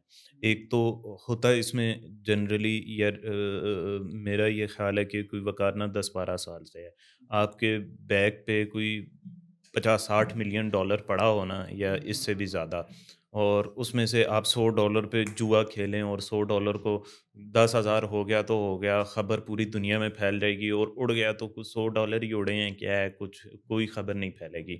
अगर तो इस तरह से करें तो इस तरह से तो हम भी कर लें, लेकिन इसमें जो 10,000 आवाम आपको देख रही है ना, वो अपने कितने अकाउंट्स उड़ाएगी, वो क्या कुछ उजाड़ेगी, क्या कुछ करेगी, उसको तो इतना चीज़ों का नहीं आइडिया ना। मेरे ख्याल में ये वैसे तरीका बिल्कुल गलत है, मतलब वो उसको ट्रेडिंग आती है नहीं आती उस पर मैं नहीं बात कर रहा, वो पॉइनियर है क्रिप्टो में पाकिस्तान में और सब चीज़ों में, लेकिन ये तरीका मुनासिब नहीं है। और इतनी लेवरेज 100x लेवरेज बाज़ औक़ात सुनने में आ रहा था, हाँ ये तो इतनी लेवरेज लेना तो बेवकूफ़ी है, ये तो रिस्क मैनेजमेंट की धज्जियाँ बिखेरने वाली बात है। देखने वाले भी ऐसे में हाँ। वो उसको एक अलग तरीके से देख रहे होते हैं ना। अप्रिशिएशन मिलती है इस चीज़ को लेके कि वो देखो हाँ। लाइव में उसमें ये कर दिया है, तो बहुत से लोगों की फिर कोशिश भी होगी कि मैं भी ऐसा ही करता हूँ। हाँ, उसके पीछे अब इसकी मिसाल ऐसे ही है ना, जैसे अंबानी की शादी हुई है, तो वो महंगी तरीन शादी थी, इंडिया में सबको पता है, बल्कि दुनिया की महंगी तरीन शादियों में से है। लेकिन उसने अपनी जो इन्वेस्टमेंट है उसका सिर्फ 1 से 2% उसमें शादी पे लगाया है, लेकिन हमें लग रहा है कि वो दुनिया की सबसे महंगी शादियों में है। तो अब जो देखने वाला है वो तो यही कहेगा कि यार इतनी महंगी शादी, लेकिन उसकी नज़र से अगर आप देखो तो वो तो थोड़ी सी अपना रिस्क ले रहा है ना। अब वकार ज़का भाई उसमें क्या कर रहे हैं, कितना उसके पीछे अपना उस पर रिस्क ले रहे हैं, ये अब देखने वाले को नहीं पता। तो वो फिर ऐसे करते हैं कि लिवरेज का मैक्सिमम लोगों का, अब जैसे मैं सिखाता रहा हूँ, आप सिखाते सारे हम सिखा रहे होते हैं, तो पता ही नहीं होता कि इसको यूज़ कैसे करना है। अब लेवरेज बढ़ा के आप वॉल्यूम तो बड़ा लगा लोगे, लेकिन आगे पीछे अकाउंट $100 का होगा जो मैक्सिमम होता है, ठीक है। तो वो तो मैक्सिमम वॉश करेंगे और फिर उसके ऊपर जो इस तरह की चीज़ें हो रही होती हैं वो फिर जो हमारा एक बिज़नेस है वो भी अफेक्ट करता है, ये कम्युनिटी अफेक्ट करती है, इसको फ्रॉड बोला जाता है। करती है, फ्रॉड होते हैं और बहुत सी हाँ, चीज़ें जो यहाँ पर निकल के आती हैं जो कि बाद में अब हम जैसे अपने देखते हैं। हम सब के आपकी मैं अक्सर ऐड देखता हूँ इस हवाले से कि जो है ना आपकी पिक्चर लगी हुई है तो आप $1,000 आपको दें तो दूसरे दिन आप $4,000 कर देते हैं। मेरे साथ भी ऐसा होता है, मैं भी कोई मेरी तरह का बंदा है। नहीं, वो मैं बिल्कुल नहीं हूँ। अच्छा वो सभी जो भी यूट्यूब पे आ रहा है ना, शर्जील हाँ भाई फेस के साथ नहीं आए हुए हैं ना, यार वैसे अगर है तो मुझे भी बता कर दे दे। हम भी देते हैं आप। वो स्कैमर्स होते हैं बेसिकली, वो इंडियन और इस तरह के वो होते हैं, बोल भी रहे होते हैं तो वो हिंदी या नेपाली जैसी होती है गुफ्तगू, या कुछ अंग्रेज़ होते हैं, वो स्कैमर्स होते हैं। बहुत से लोग तकरीबन हर रोज़ की बुनियाद पर कोई एक आधा बंदा होता है जो कि अफेक्टेड होता है, किसी ने 100 किसी ने $1000 दिए होते हैं, दिए किसी और को होते हैं, वो वापस नहीं करता उसको क्योंकि वो ज़ाहिर बात है फ्रॉड करता। बाद में आते हैं मेरे पास, सर हमारे पैसे वापस दे दें, हमें प्रॉफिट नहीं चाहिए हमारी एक्चुअल। मैंने कहा भाईजान एक्चुअल रकम भी मैं कैसे दे सकता हूँ, आपने तो मुझे दी नहीं। आपके साथ भी ये केस आते होंगे, आपके साथ भी होता होगा कि बहुत सारे बदर ट्रेडर हैं, बहुत सारे मोशन फॉरेक्स सीखो हैं। हाँ, अच्छा मज़े की बात यह है कि उनके सब्सक्राइबर भी मुझसे ज़्यादा हैं, उनके लाइक भी मुझसे ज़्यादा हैं और लोग इसको अच्छा यहाँ पे ये एक वैसी चीज़ चलें एक बात निकल आई है तो हमें सबको ये बताना भी चाहिए कि हमारे नाम से बनते हैं। सबसे पहली तो ये चीज़ है, आप जब भी जो भी ऑडियंस है वो उनकी जो ऑफिशियल वेबसाइट है उसको विज़िट करें, देखें कि वो बंदा क्या कर रहा है। हाँ, या उस मेन यूट्यूब चैनल पे कोई चीज़ अनाउंस हुई है तो, अदरवाइज़ तो नहीं। अब जैसे आपकी वेबसाइट है, इनकी वेबसाइट है, मेरी है, इनकी है, जो भी कंटेंट क्रिएट कर रहे हैं वो अपनी एक ऑफिशियल वेबसाइट के साथ हैं, बनाते तो हैं, हर कोई बनाता है। हाँ, तो हमारे लोग क्या करते हैं, सिर्फ एक इनबॉक्स में मैसेज आए, कभी आप इनबॉक्स करेंगे? हमें हमारे साथ तो ऐसा होता है, टाइम ही नहीं होता, अपनी ट्रेडिंग से फुर्सत नहीं मिल रही होती। नहीं अब कई दफ़ा ऐसे होता है, अब जैसे हमारा पहले राब्ता नहीं था, हो सकता है कि आपने मुझे इनबॉक्स किया तो मैं आप हम इनबॉक्स पढ़ते ही नहीं है इस तरह से डायरेक्टली, और हम इनबॉक्स करेंगे क्यों कि आप हमारे साथ इन्वेस्ट करें। तो ये चीज़ें, और ये वही लोग इन्वेस्ट कर रहे होते हैं जो आपने पहले बात की है कि वो इस तरह की वीडियोस देखते हैं, लोग उनको बहुत जो है ना वो इस तरह की चीज़ें दिखा रहे होते हैं और उससे वो फिर अफेक्ट भी होता है काफ़ी अच्छा, आप शर्जील भाई 8 घंटे लाइव स्ट्रीम करते हैं और इतना ज़्यादा स्क्रीन टाइम आप देते हैं, आप तो माशाल्लाह एक्सपीरियंस भी है, तो कोई इत्तेफाक रखें इस चीज़ के ऊपर। बहुत से लोग कहते हैं यार रोबोट ट्रेडिंग जो है ना, अगर आपकी कोई स्ट्रैटेजी डेवलप होगी तो उसका एक रोबोट बनाएं और रोबोट ट्रेडिंग करना शुरू कर दें। तो आपने अब तक रोबोट क्यों नहीं बनाया? अच्छा, इसमें मैं एक चीज़ ऐड करना चाहूँगा, शर्जील भाई जी आपने जी। लाइव से पूछा है तो ये हमें भी थोड़ा सा टिप भी बताएं कि आप इतना लाइव बैठते कैसे हैं यार। अच्छा, हम कैसे ये आपका बड़े मजे का मुकाबला मुद्दा कर मैंने सकते हैं क्योंकि वो नहीं हो पा रहा अच्छा, लाइव। मैं आपको बताता हूँ कि मुझे शुरू से एनालिसिस करने का बहुत शौक था। अच्छा, आई मीन मैंने पहले इसकी शुरुआत ऐसे होती है कि जैसे शुरू में आप बिगनर होते हैं, आप ट्रेडिंग जब करते हैं तो आपको हर चार्ट में आप जा रहे होते हैं, एनालिसिस कर रहे होते हैं। करेंसीज में ट्रेड मैं कर रहा होता था, एनालिसिस ही कर रहे होते थे, और जब लेवल्स देखते थे वो प्ले हो होते थे, हमारी ट्रेड मिस हो जाती थी। फिर मैंने इसको ऑन द स्पॉट मैंने एक पेयर चूज़ किया, गोल्ड। और गोल्ड में मुझे ये होता था कि डेली जब आप इंट्राडे जब आप ट्रेडिंग करते हैं, डेली एनालिसिस कर रहे होते हैं, तो we always start from the higher time frame, weekly monthly time frame से हम लोग उसको देखते हैं। तो मुझे इस तरह बड़ा शौक होता था, और बेसिकली फिर मेरे लिए एक इंजॉयबल चीज़ ये थी कि जो मेरी लाइव ऑडियंस है, जो मुझे सुन रहे होते हैं व्यूअर्स, उनके साथ मेरा इंटरेक्शन इस तरह था कि मैं उनके क्वेश्चंस दे रहा था कि आपकी क्या प्रॉब्लम्स क्या आ रही हैं।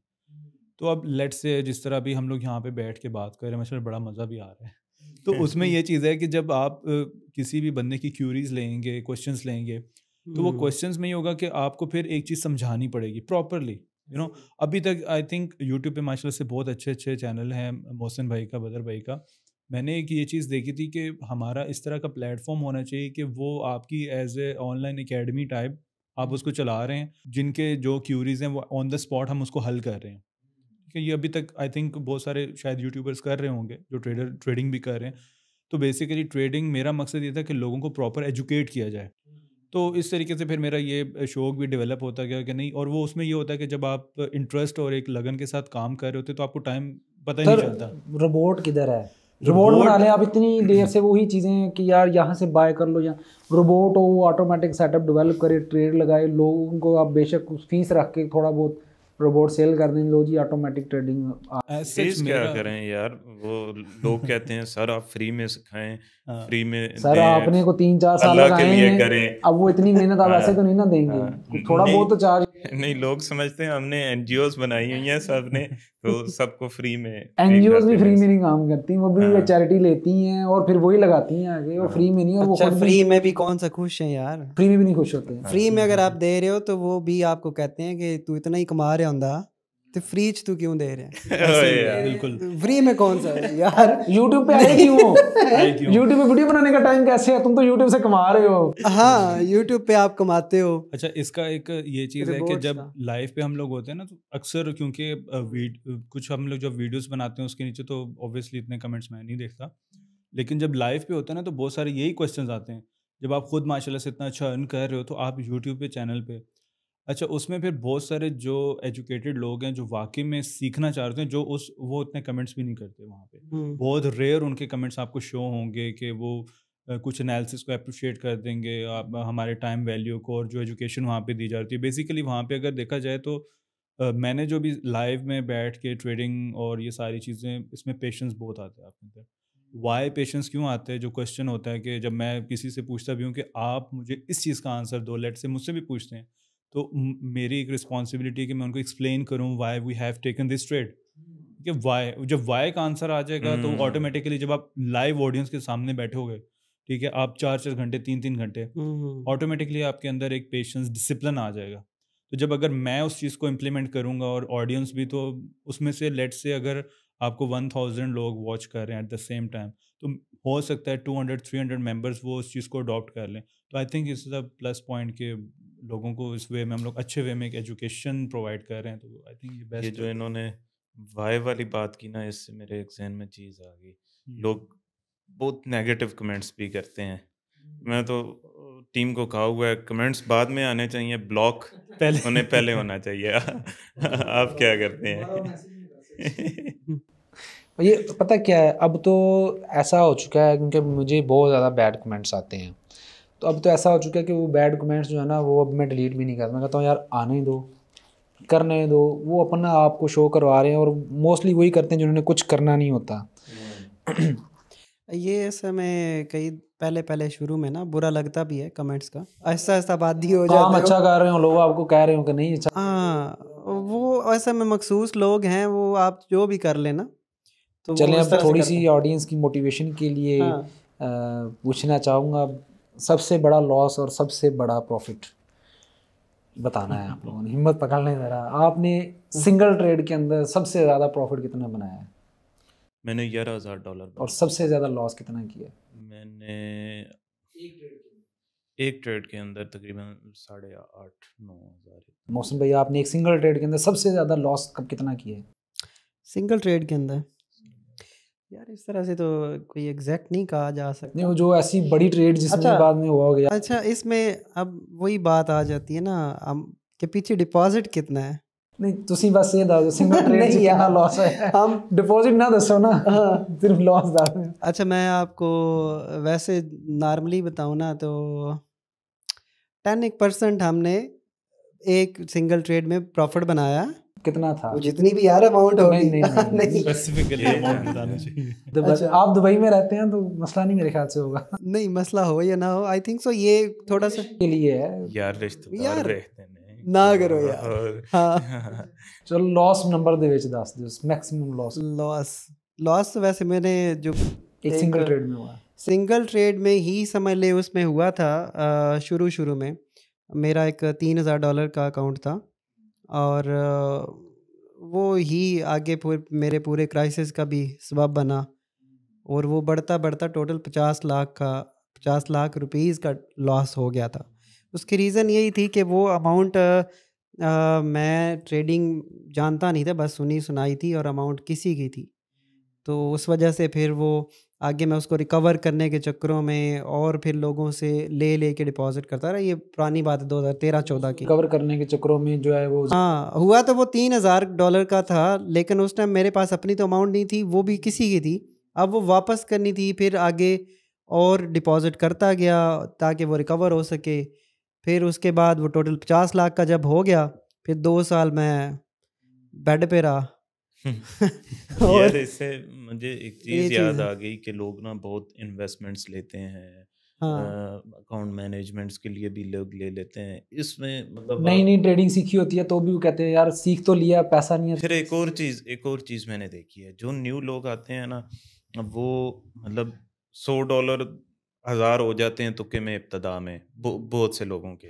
अब वो जब इतना प्रॉफिट कर लेते हैं ना, वो फिर खाला मामू चाचू ताया अबू सबको कहते हैं, ओए देओ मैं ते एक कर लिया है। तो मतलब डबल इसमें जो करिए। है ना, आप लोगों का एक्सपीरियंस भी है मेरे ख्याल में, ये इसमें मुझे नहीं समझ आया कि यार लेनी चाहिए नहीं लेनी चाहिए।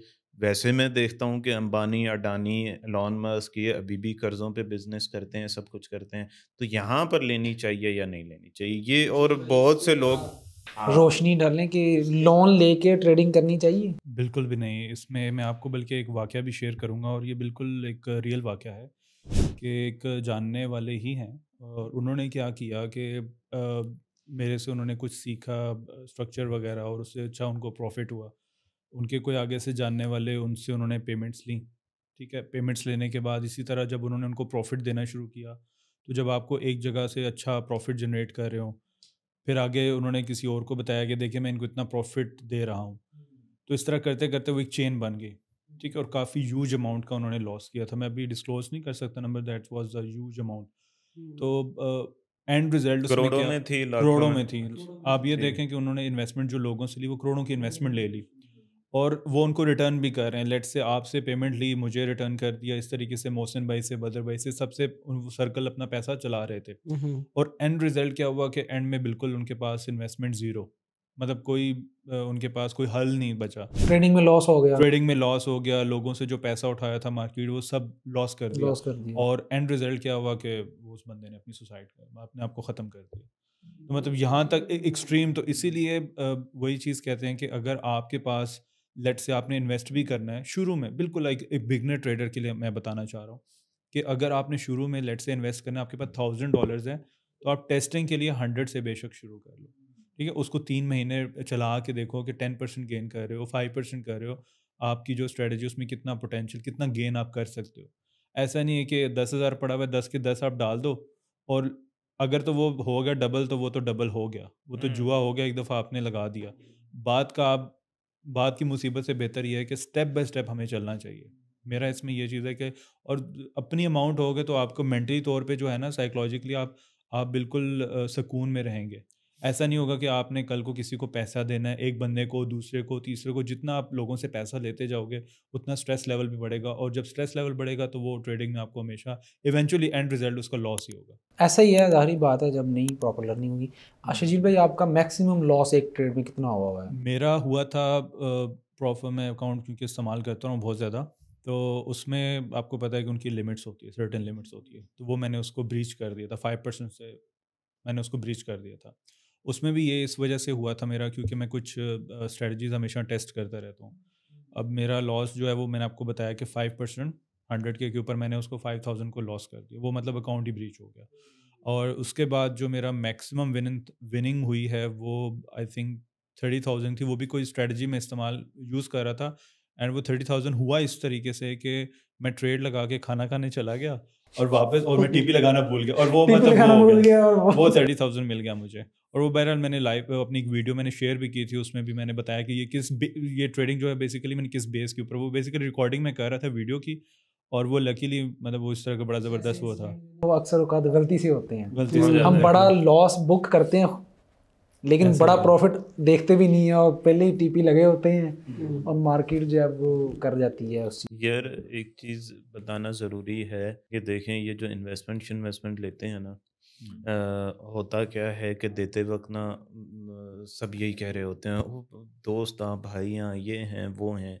देखें, यकीन माने मैंने सैकड़ों लोग आते हैं मेरे पास, बल्कि हम सब के पास, जो ये किस्से कहानियां सुनाते हैं, ये हो गया वो हो गया, 500 रुपए के लिए भी भाइयों को दुश्मन बनते देखा है। ऐसे ही ठीक है, है, ऐसे ही जो है। आपको कह रहा है कि नुकसान हो गया, कर लेंगे, कि हो ट्रेडिंग गया, का कुछ नहीं, कुछ भी हो गया, कोई मैं इशू, है। हाँ कोई इशू नहीं है, ये वो ऐसा। पहले ऐसे ही कहते हैं। हाँ, पहले ऐसे ही कहते हैं, ऐसे इसलिए किसी की बात पे एतमाद नहीं करना। 500 रुपए के लिए जानी दुश्मन बन जाते हैं लोग।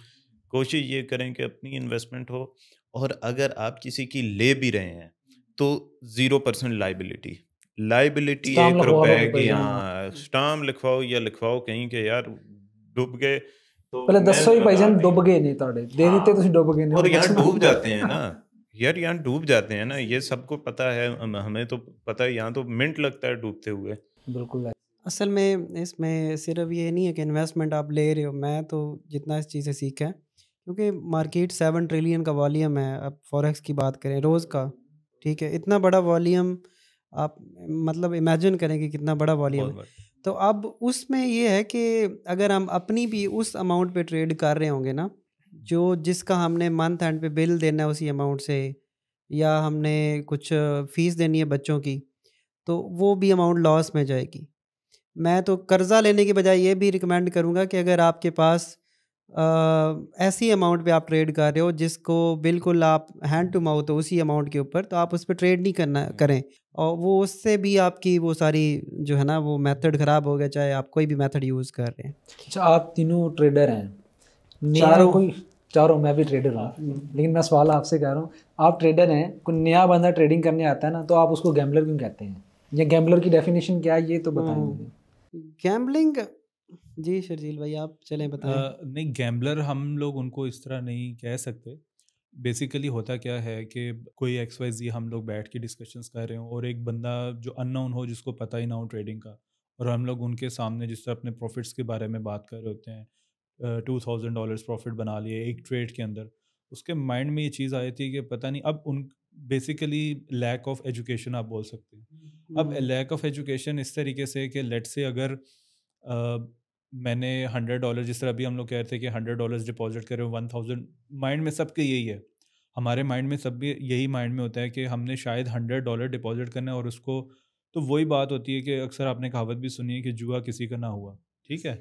तो वो इस तरीके से लैक ऑफ एजुकेशन की वजह से हम लोग उनको यही कहते हैं। बेशक आप किसी भी दुनिया में किसी भी जगह पर चले जाओ, मैं अक्सर लोगों को जो है ना वो अंग्रेज़ों की एग्जांपल देता हूँ कि वो लोग इस तरह नहीं करते, वो मार खा के नहीं सीखते, वो पहले सीखते हैं और उसके बाद वो बिज़नेस की तरफ जाते हैं। तो हमारे यहाँ ऑपोजिट ट्रेंड चल रहा होता है कि हम लोग पहले मार खाते हैं, पहले सब कुछ डुबा देते हैं, और मैं अक्सर लोगों को यही चीज़ बोलता हूँ कि पहले वो लोग क्या करते हैं। असल में ना, सॉरी मैं आपकी बात काट रहा हूँ, हमारे यहाँ मिसाल ही गलत दी जाती है, कहते हैं मार खा के एक्सपीरियंस आता है। गलत Exactly, मिसाल है। बिल्कुल बिल्कुल। जिन्होंने मार खा ली है ना, उनको देख लें आप, ज़रूरी है कि मार खानी है, कोई सिस्टम बिल्कुल, चलता ऐसे ही, आ रहा है कि exactly। मार खा के ही सीखना है। जिन्हें खादी हुई है वो सीख लो कि यार उन्हें मार खाई है, अब वो दोबारा से प्रॉफिटेबल कैसे हुआ है, उसको फॉलो कर लें। यार माइंडसेट ऐसा है ना, हम किसी की समोसे की दुकान बहुत चल रही है तो हम भी खोल के बैठ जाते हैं, हमारे भी चलेगी। हम ये नहीं देखते उसने कितनी मार खाई, कैसे बनाई है, कैसे क्वालिटी मेंटेन कर रहा है, सब कुछ हम भी बना के बैठ जाते हैं, यार हमारे भी समोसे बिकेंगे। नहीं चलिए बिकते। समोसों की बात ना करें, समोसों के ऊपर ऑलरेडी एक डॉक्टर साहब ने बहुत तवील वीडियो बनाई थी कि ये कैंसर बना देती है, दादा तेल पा के जाता है, पोता तल रहा होता है। तो चलें ठीक है। अच्छा, एक और चीज़ है यहाँ पे कि आप लोग माशाल्लाह बड़े अच्छे ट्रेडर हैं, तो आप लोग इन्वेस्टमेंट से मना कर रहे हैं कि कोई ट्रेडर जो नया आ रहा है वो किसी और से इन्वेस्टमेंट ना ले। अब कोई बंदा है वो कहता है कि यार मेरे पास टाइम नहीं है सीखने का, और इस तरह से है, पैसा है, तो आप लोग उनके अकाउंट नहीं मैनेज करोगे? मैनेज कर लो, ज़्यादा बेहतर हो जाएगा, कुछ परसेंटेज रखो और बाकी उनको थोड़ा बहुत दे दो, वो काम आप कर लो, आप तो सीनियर्स हैं। मैं एक काम करता हूँ, कम से कम $1 मिलियन हो, उड़ गया तो सारा उसका, ना उड़ा तो मेरा। हाँ, अच्छा, प्रॉफिट इसमें मेरा तो ऐसे मैं आप कर लूँगा। ऐसे आप कर मैं सकते ऐसे हैं, मैं कर सकता आप हूँ। कैसे करेंगे? नहीं, मैं इसमें बात बल्कि मैं इस तरह की हम चीज़ कर भी चुके हैं, आप भी कॉपी ट्रेडिंग, मैं भी ठीक है। तो उसके ऊपर उससे मैंने बड़ा सबक सीखा है, और उसका मैं थोड़ा सा आपको ये बताना चाहूँगा कि आप भी बल्कि अपना एक्सपीरियंस शेयर करिएगा, कि हो सकता है कि हमारा मैच करता हो कि क्यों आपने छोड़ा, या क्यों हमारा लॉस क्या हुआ, या प्रॉफिट कितना हमने किया। हमारे ना लोगों में असल में एक चीज़ है, फ्रॉड में और लॉस में, ये इनको कोई फ़र्क पता नहीं है। बहुत बेवकूफ़ है। ये जो बंदे वो उस पे आते हैं, मार्केट में आते हैं, पैसे डबल करने की बजाय वो पैसे लेते हैं और चले जाते हैं। मैं 2018 से ट्रेडिंग की वीडियोस बना रहा हूँ, 600 से ज़्यादा वीडियोस बना चुका हूँ। लेकिन अगर मुझे भी अगर लॉस हुआ है, पहले तो लॉस नहीं होगा, लेकिन बट इसमें क्या करेंगे, लोग उसको फ्रॉड समझ रहे होते हैं। ठीक है, ये असल में बिज़नेस जब आप करते हो ना, चाहे आप इन्वेस्टमेंट ही किसी के साथ कर रहे हो, आपके पास फिर भी बिज़नेस का नॉलेज होना ज़रूरी है। अदरवाइज़ आप उसमें एज अ इन्वेस्टर चाहे काम करें या नहीं, क्योंकि यहाँ पे मसला ये है कि जब तक प्रॉफिट बनेगा तो वो ठीक है। अब जैसे मैं अगर अपनी कॉपी ट्रेडिंग की बात करूँ तो आई थिंक सो मैंने जहाँ तक देखा है फॉरेक्स के अंदर जो अनाउंस करके यूट्यूब पे किया था, मैंने स्टार्ट किया था और कि मैं कर रहा हूँ, मुझे देखें आप ट्रेड करें। 7-8 महीने मैंने ट्रेड किया, उस पर 700% प्रॉफिट बनाया। क्या बात है। और हर वीक को हमने क्या किया है कि उसमें विड्रॉल लगाया, मैं लगाता था, फिर हमारा एक ग्रुप था, उसमें मैं बताता था कि विड्रॉल करें। ठीक है, अब हमारे पास लोगों का ये था कि उनको नॉलेज नहीं है, उस सेंस नहीं है उसका इन्वेस्टमेंट का, कि अगर आप किसी जगह पे बिजनेस इन्वेस्ट कर रहे हो तो आपको जब बोला जा रहा है यार आपने यहाँ इन्वेस्ट किया उसको विड्रॉल करें, तो आप अपनी इनिशियल जो डिपॉजिट है उसको सेव तो करें ना। हर बिजनेसमैन करता है, ऐसा ही है। ठीक है, पहले अपना इन्वेस्टेड कैपिटल जो होता है वो निकाल, हाँ, या उसको मैनेज करें। क्योंकि इसमें ये होता था, अब जैसे मैं एक यहाँ पे बताना चाहूँगा, मेरी लिमिट ना फुल रहती थी, क्योंकि मैं जिस ब्रोकर के साथ वो कर रहा था लिमिट फुल थी, जगह नहीं थी, लोग और उसमें डिपॉजिट करना चाहते थे। अब मैं बार बार मैसेज करता था कि जब ट्रेड लग रही होगी, लॉस में चल रहा होगा, तो आपने डिपॉजिट नहीं करना, जब ट्रेड बंद हो तो करें। क्योंकि अब जब बंद होती थी वो लिमिट नहीं होती थी, अब वो वेट करते थे कि कब इसका लॉस चले, कि कितना वो, क्योंकि जब इक्विटी पे लॉस चलता था तो उसके अंदर जगह बनती थी।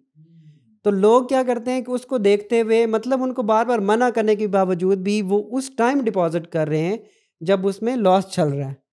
ठीक है, तो उसके ऊपर क्या करते हैं कि वो फिर उसको भी ब्लेम करते हैं किसी दूसरे बंदे पे भी। ये भी अब ये चीज़ है ना, अब फिर आप ऐसी कम्युनिटी के अंदर कैसे आप इस तरह की वो चीज़ें कर सकते हो, क्योंकि ये बिज़नेस है सर, बिज़नेस, दुनिया का हर बिज़नेस फ्लॉप भी होता है। बड़े बड़े कंपनियां देख लें, नोकिया, यानी कि दुनिया की बड़ी कंपनी बंद हो गई। बड़ी कंपनीज, इवन के बैंक्स जो है वो पिछले साल सिलिकॉन बैंक जो है वो दिवालिया हो लेकिन गया, वो फ्रॉड नहीं है, वो भी दिवालिया हो। मार्केट में आप भी हैं, मैं भी हूँ, मैं भी नहीं भागा, आप भी नहीं भागे, लेकिन हमारे जो लोग हैं जब तक प्रॉफिट बना रहे हैं सही है, जब लॉस है तो उसको फ्रॉड बोल रहे हैं। तो इन ऐसे फिर कैसे काम किया जा सकता है? मैंने वैसे एक बात सुनी थी, हाँ, कि आप लोगों ने ना कोई सेटिंग की हुई थी ब्रोकर के साथ। सेटिंग अगर की हो कि तो लॉस करते हैं तो इतना इतना, नहीं लॉस करते हैं तो फिर जब प्रॉफिट बनाया था तो फिर क्यों नहीं हमें। अच्छा, सेटिंग की मैं, आप फिर अपना एक्सपीरियंस शेयर ज़रूर करिएगा, मैं ये जानना चाहूँगा, क्योंकि मुझे पता है मतलब हम इस चीज़ का वो काफ़ी ज़्यादा मैंने फिर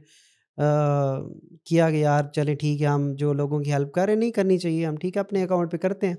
सेटिंग की पहले तो बात ये है कि जब आप एक प्रॉपर प्रॉफिट बना रहे हो, और कॉपी ट्रेडिंग में एक जब बड़ी इन्वेस्टमेंट आ रही है, तो लोगों को पता ही नहीं है कि जब हम उस पर प्रॉफिट बनाएंगे तो अल्लाह के बंदों उससे ज़्यादा प्रॉफिट बनाएंगे सेटिंग की बजाय। सेटिंग करेंगे तो एक दफ़ा चले, हमने फॉर एग्ज़ाम्पल $1 मिलियन है, 5 मिलियन अपना $500,000 ब्रोकर को दे दिया, $500,000 आपने रख लिया। लेकिन अगर हम प्रॉफिट बनाएं तो हम उसका 10 मिलियन बना सकते हैं, लाइफ टाइम के लिए अर्निंग कर सकते हैं। सही है, सही है। और दूसरी बात ये है कि जो अगर आप किसी मेन ब्रोकर्स की बात करें, जैसे आप बड़े एक्सचेंज के साथ काम कर रहे थे, तो ये लोगों के माइंड सेट ऐसे हमारे बने हुए हैं कि ये इस तरह की चीज़ें, क्योंकि हम ये अपने रीजन में ये चीज़ें करते हैं, तो लोगों को ये लगता है कि ये सब भी आपस में मुका करते होंगे दुनिया में ना।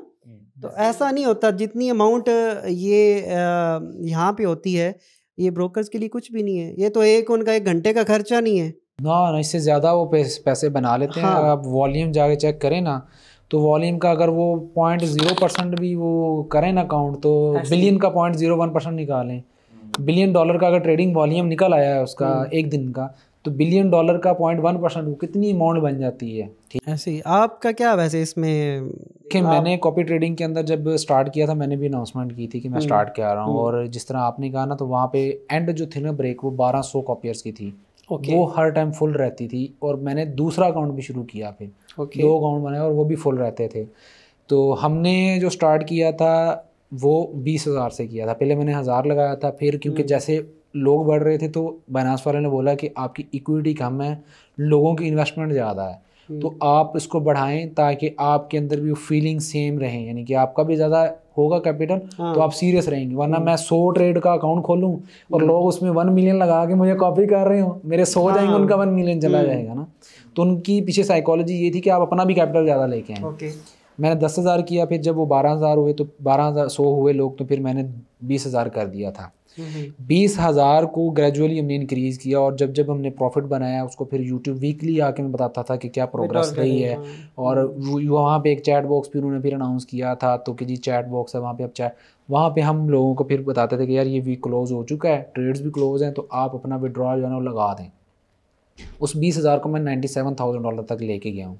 समझ लें 3 गुना मैंने उसको बढ़ा के दिया। 300% इनफ होता है, और ये 4-5 महीने का अरसा था। अभी भी अगर आप चैट सारे पड़े हुए हैं, अभी भी उधर ही पड़े हुए हैं, जाके वो देख सकते हैं बाइनांस के अंदर। तो चैट भी पड़ी हुई है कि मैंने बोला है कि विड्रॉ कर लें।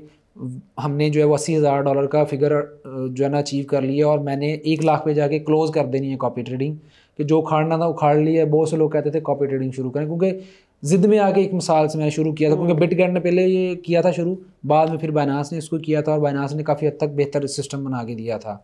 तो 97,000 पे जब चला गया था, तो उसके बाद हम गए थे फैमिली के साथ बाहर, और ऐसी जगह पे थे, उसके ऊपर भी मैंने फिर पूरी वीडियो बनाई है कि किस तरह से लॉस हुआ। तो जाहिर बात है गलतियों से सीखता हूँ। मैंने वो बताया, मैंने कहा यार देखो मैंने बनाए तो थे, गवाए किस तरह से हैं ये देख लो, आप उस तरह से नहीं गवाओ। गलती भी बताओ ना, आप एक बंदे को बता रहे हो कि कमाए किस तरह से हैं, तो गवाए किस तरह से हैं ये भी बताओगे तो वो ज़्यादा अच्छे से लर्न कर पाएगा।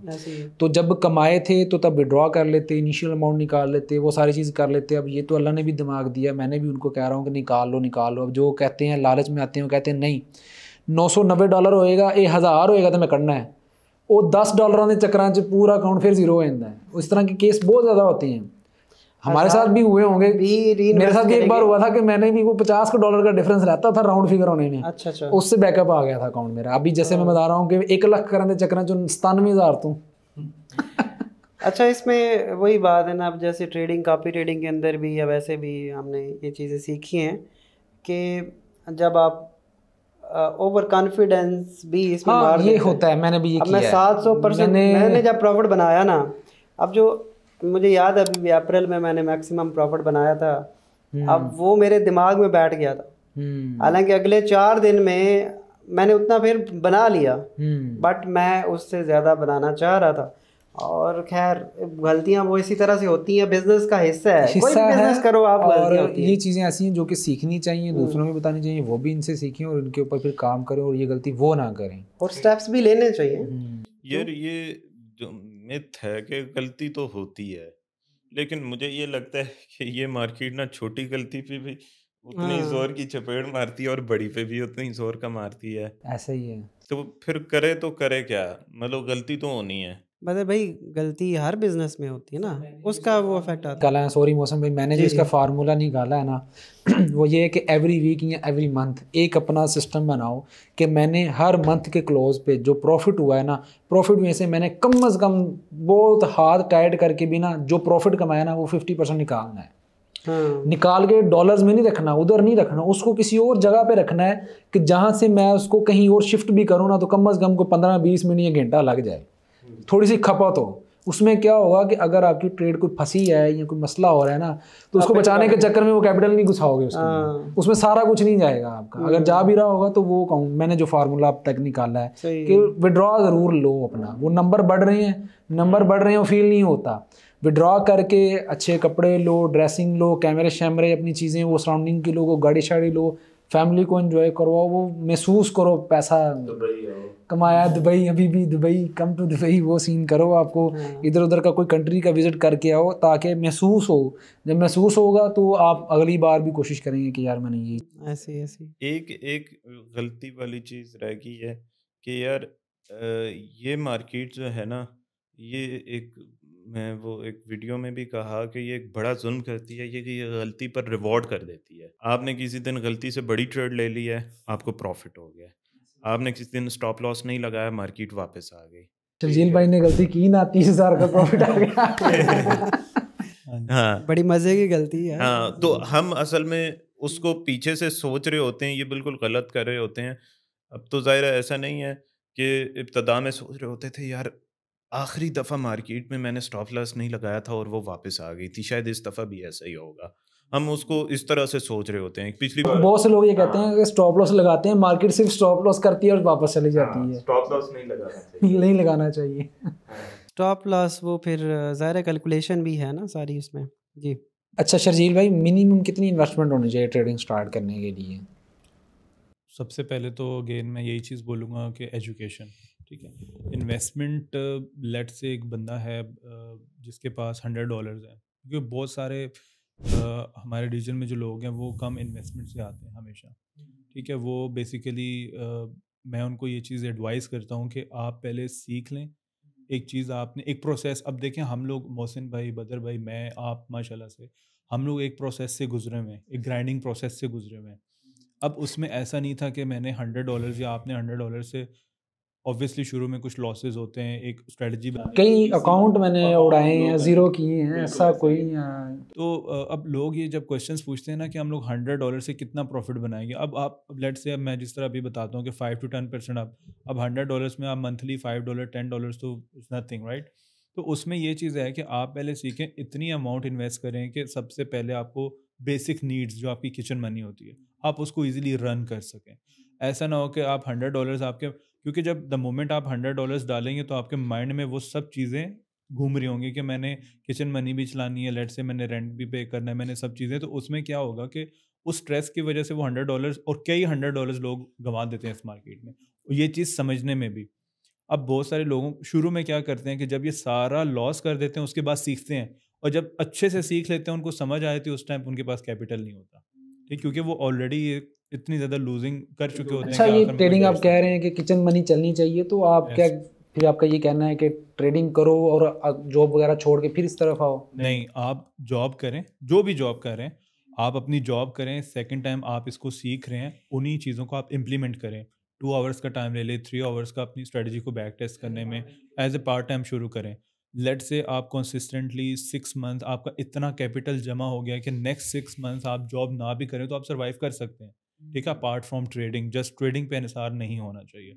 आप जॉब करें, जॉब बिल्कुल ना छोड़ें, ट्रेडिंग आप करें, आप देखें आपका इतना कैपिटल गेन कर चुके हैं, क्योंकि हम लोग जो, अब लेट्स से मोहसिन भाई हैं, बदर भाई, मैं खुद भी, हम लोग सिर्फ ट्रेडिंग के ऊपर नहीं चल रहे, क्योंकि ट्रेडिंग तो लेट्स से एक मंथ आपका अच्छा गुजरेगा, अगला मंथ लेट्स से आपको कुछ लॉस में रहना पड़ेगा, समटाइम्स आप ब्रेक इवन पे चले जाते हैं, ऐसा नहीं कि कंसिस्टेंट।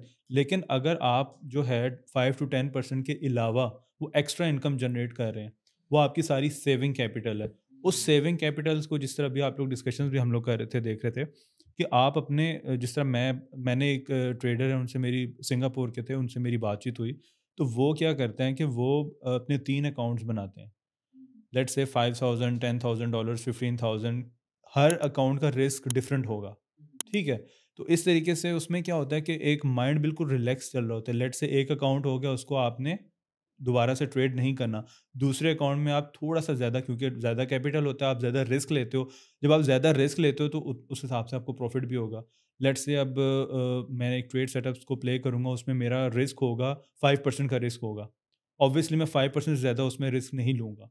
इस तरीके से होता क्या है कि आपकी जो ट्रेडिंग साइकोलॉजी वो बड़ी ठीक रहती है, ठीक है, आपके माइंड में स्ट्रेस नहीं होता। जब द मोमेंट आप, अब यहाँ पे थोड़ा सा ये होता है कि मैंने ये चीज़ खुद फील की कि दूर रह के, अभी जिस तरह मैं मलेशिया में हूँ, तो मैंने ये चीज़ देखी कि वहाँ पे एक मेरा एनवायरनमेंट बड़ा पीसफुल है, ठीक है, मुझे कोई डिस्टर्बेंस नहीं है, कोई ऑब्वियसली रिस्पॉन्सिबिलिटीज़ हैं, लेकिन at the time of trading ऐसा नहीं कि मैंने कहीं बाहर जाना है, मैंने कहीं घूमने जाना है, इस तरह की चीज़, क्योंकि मैंने अक्सर ट्रेडिंग लोगों की ये वाक़यात देखे हैं कि वो कहीं बाहर चले गए, किसी दोस्त से मिलने चले गए, पीछे आके देखा तो अकाउंट उनको याद नहीं रहा, इस तरह। तो ये बहुत पीसफुल एनवायरनमेंट में ट्रेडिंग होनी चाहिए, और प्रॉपर जो आप जो सीखा होता है बस उसी को आपने फॉलो अप करना होता है, ये इसका सारा। अच्छा यार, मुझे एक चीज़ बताएं आप कि वैसे तो हम क्रिप्टो के थ्रू बहुत ट्रांजैक्शंस करते हैं, दुबई में तो सभी चलता है, यहाँ पे तो कार्ड्स हैं क्रिप्टो के और उसी से हम सब कुछ कर रहे होते हैं, बाज़ औक़ात बैंक का कार्ड भी इस्तेमाल नहीं कर रहे होते हैं। तो इस पे क्या ट्रस्ट है कि यार क्रिप्टो एक्सचेंज ही भाग जाए, बाइनांस में मैंने फ़र्ज़ करें $2 लाख रखे हुए हैं। क्या आप वैसे बाइनांस पे काम करते हैं और मे बी शायद प्रमोट भी करते हो। भाग गई तो क्या करेंगे? मैं आपको पकड़ूँ या अगर फ़र्ज़ करें शर्जील भाई किसी ब्रोकर के साथ काम कर रहे हैं तो मैं इन्हें पकड़ूँ या क्रिप्टो एक्सचेंज भाग जाए तो आपको पकड़ूँ या क्या करूँ? अब देखें ना, जैसे कोका कोला की ऐड चल रही है, हाँ। उसको प्रमोट कर दिया है किसी और ने, आतिफ कोई भी असलम ने। सेलिब्रिटी, आतिफ असलम ने उसको प्रमोट कर दिया। हाँ। अब कोक की बोतल पी के किसी को अल्लाह ना करे हार्ट अटैक आ गया है, अब आतिफ असलम उसमें गुनाहगार हैं या वो कोका कोला वाला है ना। अब एक्सचेंज को मैं कर रहा हूँ प्रमोट क्योंकि वो अभी रिलायबल है, काफ़ी अच्छा रिकॉर्ड है, 6-7 साल से वो चल रही है और टॉप 1 पे चल रही है। ऐसा नहीं है कि तीसरे चौथे पे हो या टॉप 10 से बाहर, टॉप 1 पे चल रही है। सिक्योरिटी बड़ी टाइट है उनकी, उसके बाद उनकी ट्रांसपेरेंसी काफ़ी हद तक सामने है, लोगों के देख सकते हैं कि उनके पास रिज़र्व अमाउंट कितनी है, कितने बिटकॉइन है, कितने USDT हैं, कितने BNB, हर कॉइन का डाटा उन्होंने रखा हुआ है। तो उसी को देखकर हम भी कॉन्फिडेंट है कि यार इन्होंने हर चीज़ ब्लॉकचेन के ऊपर, क्योंकि ऑलरेडी ट्रांसपेरेंट होती है, तो हमें भी कॉन्फिडेंस होता है लोगों को बताने के लिए कि यार ये एक रिलायबल एक्सचेंज है जिन्होंने हर चीज़ जो है वो लोगों के सामने रखी हुई है। तो हम उसके ऊपर उनको इनकरेज करते हैं कि यार आपने ट्रेडिंग करनी है तो यहाँ कर लें। लेकिन बाद में हमने बहुत से लोगों को मैं बताता भी हूँ कि यार आपके पास पैसे हो गए हैं ज़्यादा, आपने 1000 लगाए थे 10,000 बना लिए हैं, तो आप कोशिश करके अपना वो 1000 एटलीस्ट बाहर निकाल लो, या कम से कम 5000 बाहर निकाल लो, बाकी के साथ वहीं पे ट्रेडिंग करते रहो। फिर आप उसको बेशक लाख कर गए हो ना, तो लाख के बाद 50,000 फिर निकाल लो, बाहर निकालो। एक्सचेंज किसी भी वक्त जा सकती है, कोई भी कंपनी, जैसे कभी बात हो रही थी उसका दिवालिया अगर हो सकता है, इतने बड़े अमेरिका के बैंकों का दिवालिया हो सकता है, दूसरे मुल्क पूरे पूरे दिवालिया हो सकते हैं, श्रीलंका जैसे डिफ़ॉल्ट कर गया और बहुत सी और भी कंट्रीज़ हैं। तो अगर वो पूरी पूरी कंट्री डिफ़ॉल्ट हो सकती है तो एक्सचेंज तो कुछ भी नहीं है उसके आगे, वो तो किसी भी वक्त कुछ भी कोलैप। असल में ये इन्होंने अपने दुख जो है ना उसके ऊपर सवाल किया है। अब ये जो इनकी बात है इस पे मौसम भाई ठीक है, इन्होंने एज अ कंटेंट क्रिएटर आप जब काम कर रहे होते हो तो ज़ाहिर है कोई आप जिस ब्रोकर के साथ ये काम कर रहे थे, मैं भी उस ब्रोकर को जानता हूँ, अच्छा ब्रोकर था। लेकिन अच्छा ब्रोकर होने का मतलब ये नहीं है कि वो उसमें फॉल्ट नहीं आ सकता। अब उसमें ये भी नहीं है कि हम उसके ज़िम्मेदार हैं या हम देखिए हम काम, अब मैं एक्सनेस के साथ अगर काम कर रहा हूँ, ये कर रहे हैं, आप कर रहे हो, शर्जील भाई कर रहे हैं, तो अब इसका मतलब ये नहीं है कि वो हमारा ब्रोकर है। जितना आज तक हमने उनको देखा, जाना, समझा, उसके हिसाब से हम बता रहे हैं। बाकी जो बंदा इन्वेस्ट करता है उसको खुद भी तो रिसर्च करना चाहिए ना, थोड़ा उसके ऊपर देखें, रेगुलेशंस देखें, फिर उसको क्या चीज़ें, तो मसाइल तो किसी के साथ भी आ सकते हैं। सर किसी की भी साथ क्या, बहुत सी मिसालें मिलती हैं कि बहुत से ऐसी कंपनीज थी जो कि पिछले साल चल रही थी, इस साल नहीं चल रही। हाँ। बहुत से ब्रांड जो हैं वो बनते हैं हर रोज़ नए, और हर रोज़ नए ब्रांड जो हैं वो कोलैप्स कर रहे होते हैं। 2022 की मिसाल ले लें, FTX एक्सचेंज US की थी, जिसको कहते हैं कि पॉलिटिशियन की भी बड़ी सपोर्ट थी, तो वो कोलैप कर गई, पूरी पूरी एक्सचेंज ही हैक हो गई। सर लिबर्टी रिजर्व याद होगा आपको, बहुत बड़ा पेमेंट प्रोसेसर था और इतनी अमाउंट थी, मेरी अपनी उसमें अमाउंट थी, बंद हो गया। किसी ने उसके ऊपर, एक और ब्रोकर था अल्पारी, मेरी उसमें, अभी तो खैर वो दोबारा से हुआ, वो बदे साहब वो ना बहुत बड़ा ब्रोकर, दुनिया का उस टाइम बड़े ब्रोकर में उसका नाम था, 2013-14 की बात है। तो क्राइसिस आया, मार्केट क्रैश हुई, ब्रोकर ही दिवालिया हो गया, पूरा दिवालिया हो गया। उन्होंने लिख दिया हम पे नहीं कर सकते। तो अब इस पे बात ये तो नहीं है कि आप किसी एक बंदे को वो उसके ऊपर कर लेंगे। तो ये अच्छा, ये इतने मसाइल ब्रोकर्स के, एक्सचेंजेस के चल रहे हैं और आप लोगों ने इन चीज़ों को फेस भी किया, तो आप लोग नहीं समझते कि चलो मिल के हम एक अच्छा ब्रोकर बना लें और उसके ऊपर लोगों को भी, कोई इस तरह सोच क्यों नहीं गई आप लोगों की? असल में इसमें चले मैं बात कर देता हूँ, फिर अपना ये भी बता देंगे ब्रोकर्स के हवाले से। अब जैसे मुझे आते भी रहते कई लोग आपके जैसे, बाकी दोस्त भी रिकमेंड करते हैं कि अपना ब्रोकर्स बना लें या इस तरह। मैंने जितना चीज़ें ऑब्ज़र्व की हैं, ब्रोकर कोई जितना हमारे माइंड में चल रहा होता है ना कि एक कमरे में बना हुआ है और 2-4 बंदे उसको चला रहे होते हैं और उसके पीछे कोई ऐसा नहीं है। ब्रोकर एक तो बनाना होता है और उसके ऊपर पूरा प्रॉपर्ली उसको रन करना, और वो इतना ईज़ी नहीं है, उसकी रेगुलेशंस बहुत हैं। इसकी रेगुलेशंस हैं, बहुत बड़े लाइसेंस चाहिए उसके ऊपर और बहुत ज़्यादा चीज़ें। इन फ्यूचर हो भी सकता है, लेकिन फ़िलहाल तो ऐसा नहीं है कि हम उसको मैं तो मैनेज नहीं उसको कर मेरे पाऊँगा। ख्याल में असल में ना लाइसेंस वगैरह इनसे भी ज़्यादा, चूँकि हम ट्रेड कर रहे होते हैं, ठीक है, इस चीज़ को मैनेज करना कि कितने लोग आ रहे हैं, मार्केटिंग बजट कितना होना चाहिए, किस तरह से टेक्निकल एंड्स को देखना है, ये सारी चीज़ें मैनेज करना it is not a simple के मतलब आप के पास 2000 क्लाइंट्स हैं तो आप यूं जो है ना ब्रोकर बना के बैठ जाएं, इतना सिंपल नहीं होता। रन करना उसको बहुत मुश्किल होता है। शेप बना लेना या जस्ट ब्रोकर बना के बैठ जाना बहुत आसान होता है।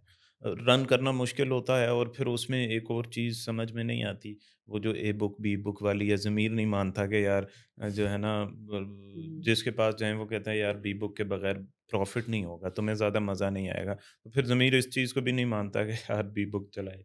तो ये भी एक रीज़न है। अच्छा, बी बुक को ज़रा डिफ़ाइन कर दें ताकि लोगों को इसकी हकीकत पता चल जाए। शर्जील भाई, आप करेंगे इस चीज़ को define? B for book. B book क्या होती है?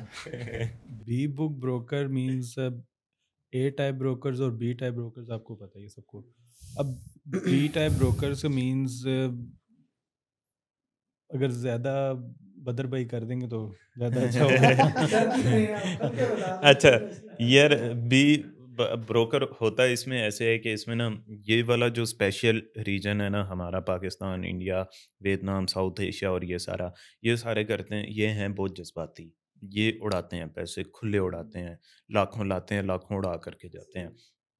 अब वो ना उन्होंने पीछे रिस्क अकाउंट मैनेजर्स बिठाए होते हैं, जितने भी ब्रोकर्स हैं, छोटा हो बड़ा हो। अब जितने भी ये वाली जो नेशंस हैं ना, वो इन सब के बी बुक में डाल रहे होते हैं। बी बुक में डालने से मुराद ये हैं, इनकी ट्रेड्स आगे फॉरवर्ड ही नहीं हो रही होती, बैंक्स को आगे जा ही नहीं, लिक्विडिटी प्रोवाइडर्स को। लिक्विडिटी प्रोवाइडर्स को जा ही नहीं रही होती हैं। ये खुद ही उसमें खेल रहे होते हैं, खुद ही खुश हो रहे होते हैं। लॉस होता है इनकी जेबों में जाता है। ये है बी बुक।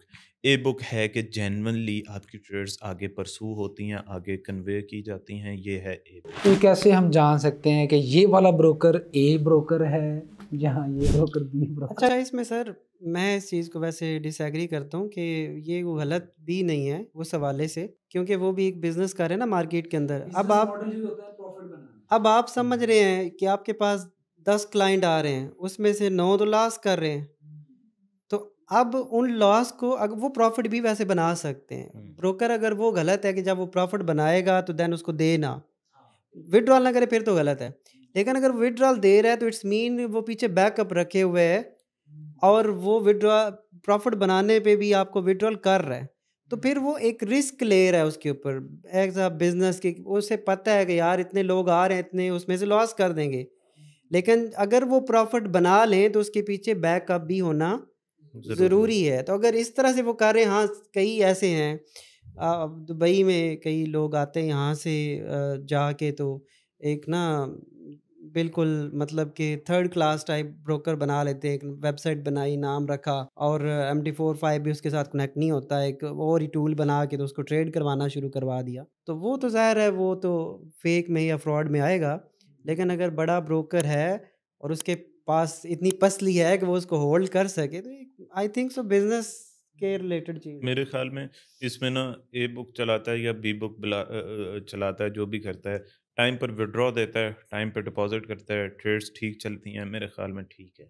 मेनली बाकी लोगों का कंसर्न भी यही होता है कि हमें डिपॉजिट में कोई प्रॉब्लम ना है, विड्रॉ में कोई प्रॉब्लम ना है। प्रॉफिट जो बनाया वो बाहर आना चाहिए, जो कि बनाते ही नहीं है, जो बनाते ही नहीं है, प्रॉफिट बनता ही नहीं है, बाहर क्या आना है। देखिए, या फिर वो उस ब्रोकर के साथ ना काम करें कि अगर जैसे कि गोल्ड का रेट एक ब्रोकर 2500 दिखा रहा है तो एक 2400 दिखा रहा है ठीक है, वो तो फिर है। लेकिन अगर प्राइस भी सेम है और आपको डिपॉजिट एंड विड्रॉल वो सारा टाइम पे दे रहा है, आप प्रॉफिट बनाते हैं तब भी दे रहे हैं, तो फिर वो ए बुक हो या बी बुक हो, इतनी रिसर्च उस पर तो करने की आई थिंक ज़रूरत नहीं है।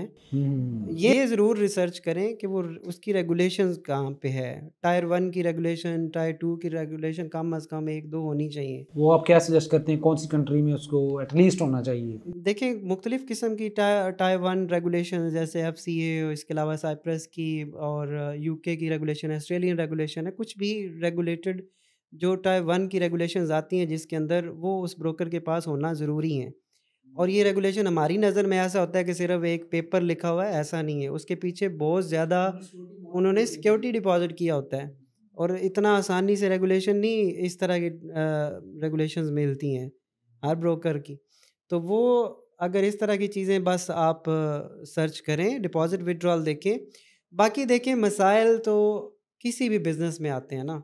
अब ये डर के करेंगे, मैं अक्सर मिसाल देता हूँ कि अगर आप नेगेटिव ही सोचना शुरू कर दें, अब जैसे कि बाइक आप खरीदोगे, उसके नेगेटिव सोचें तो पेट्रोल डलवाना पड़ता है, नेगेटिव सोचें तो पैसे लगा के खरीदेंगे, नेगेटिव सोचें तो आपका एक्सीडेंट हो जाएगा तो डेथ हो जाएगी। एक और मज़े की तो मिसाल वो आ चीज़ रही थी ज़हन में कि देखें आप शादी कर रहे हैं ना, तो हाँ, बंदा अगर फ्रॉडिया है ना, तो वो नादरा से भी निकाह रजिस्टर करा के फ्रॉड कर जाएगा, और अगर फ्रॉडिया नहीं है तो यूनियन हाँ, कौंसिल से भी ना करवाया हो तो भी फ्रॉड नहीं करेगा।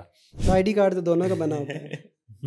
हाँ, बात लेकिन निकल आप आती है। मशवरा दे लेकिन रहे ये हैं कि है दूजा निकाह लेकिन ये करना है तो है इंज करना है। लेकिन ये लेकिन ये है कि अगर वो नादरा से करवा रहा है तो ये एक उसकी अच्छी पर्सनैलिटी, एक उस पे एक अच्छा वो निशान होता है कि यार नादरा से रजिस्टर करा फिर रहा उसे है। शादी कर लें। हाँ, करवाते तो सब हैं, लेकिन मैं एक मिसाल के तौर पे कह रहा हूँ कि यार एफसीए से अब करवा रहा है तो एफसीए ने पाकिस्तान तो नहीं आना ना, लेकिन ये एक अच्छी चीज़ है कि वो खुद अपनी रेगुलेशन ले अच्छा, रहा है। इसमें जो क्रिप्टो की होती हैं इनकी भी कोई रेगुलेशन है, ये आप कैसे इसको करते हैं? एक्चुअली इनकी भी होती हैं रेगुलेशन। बनास अगर देखें उसकी, क्योंकि मैं उसको प्रमोट कर रहा हूँ इसीलिए नाम ज़्यादा ले रहा हूँ, वो तकरीबन 19 से ज़्यादा मुल्क पैसे लिए हैं तो ज़ाहिर है नाम तो लेने हैं आपने।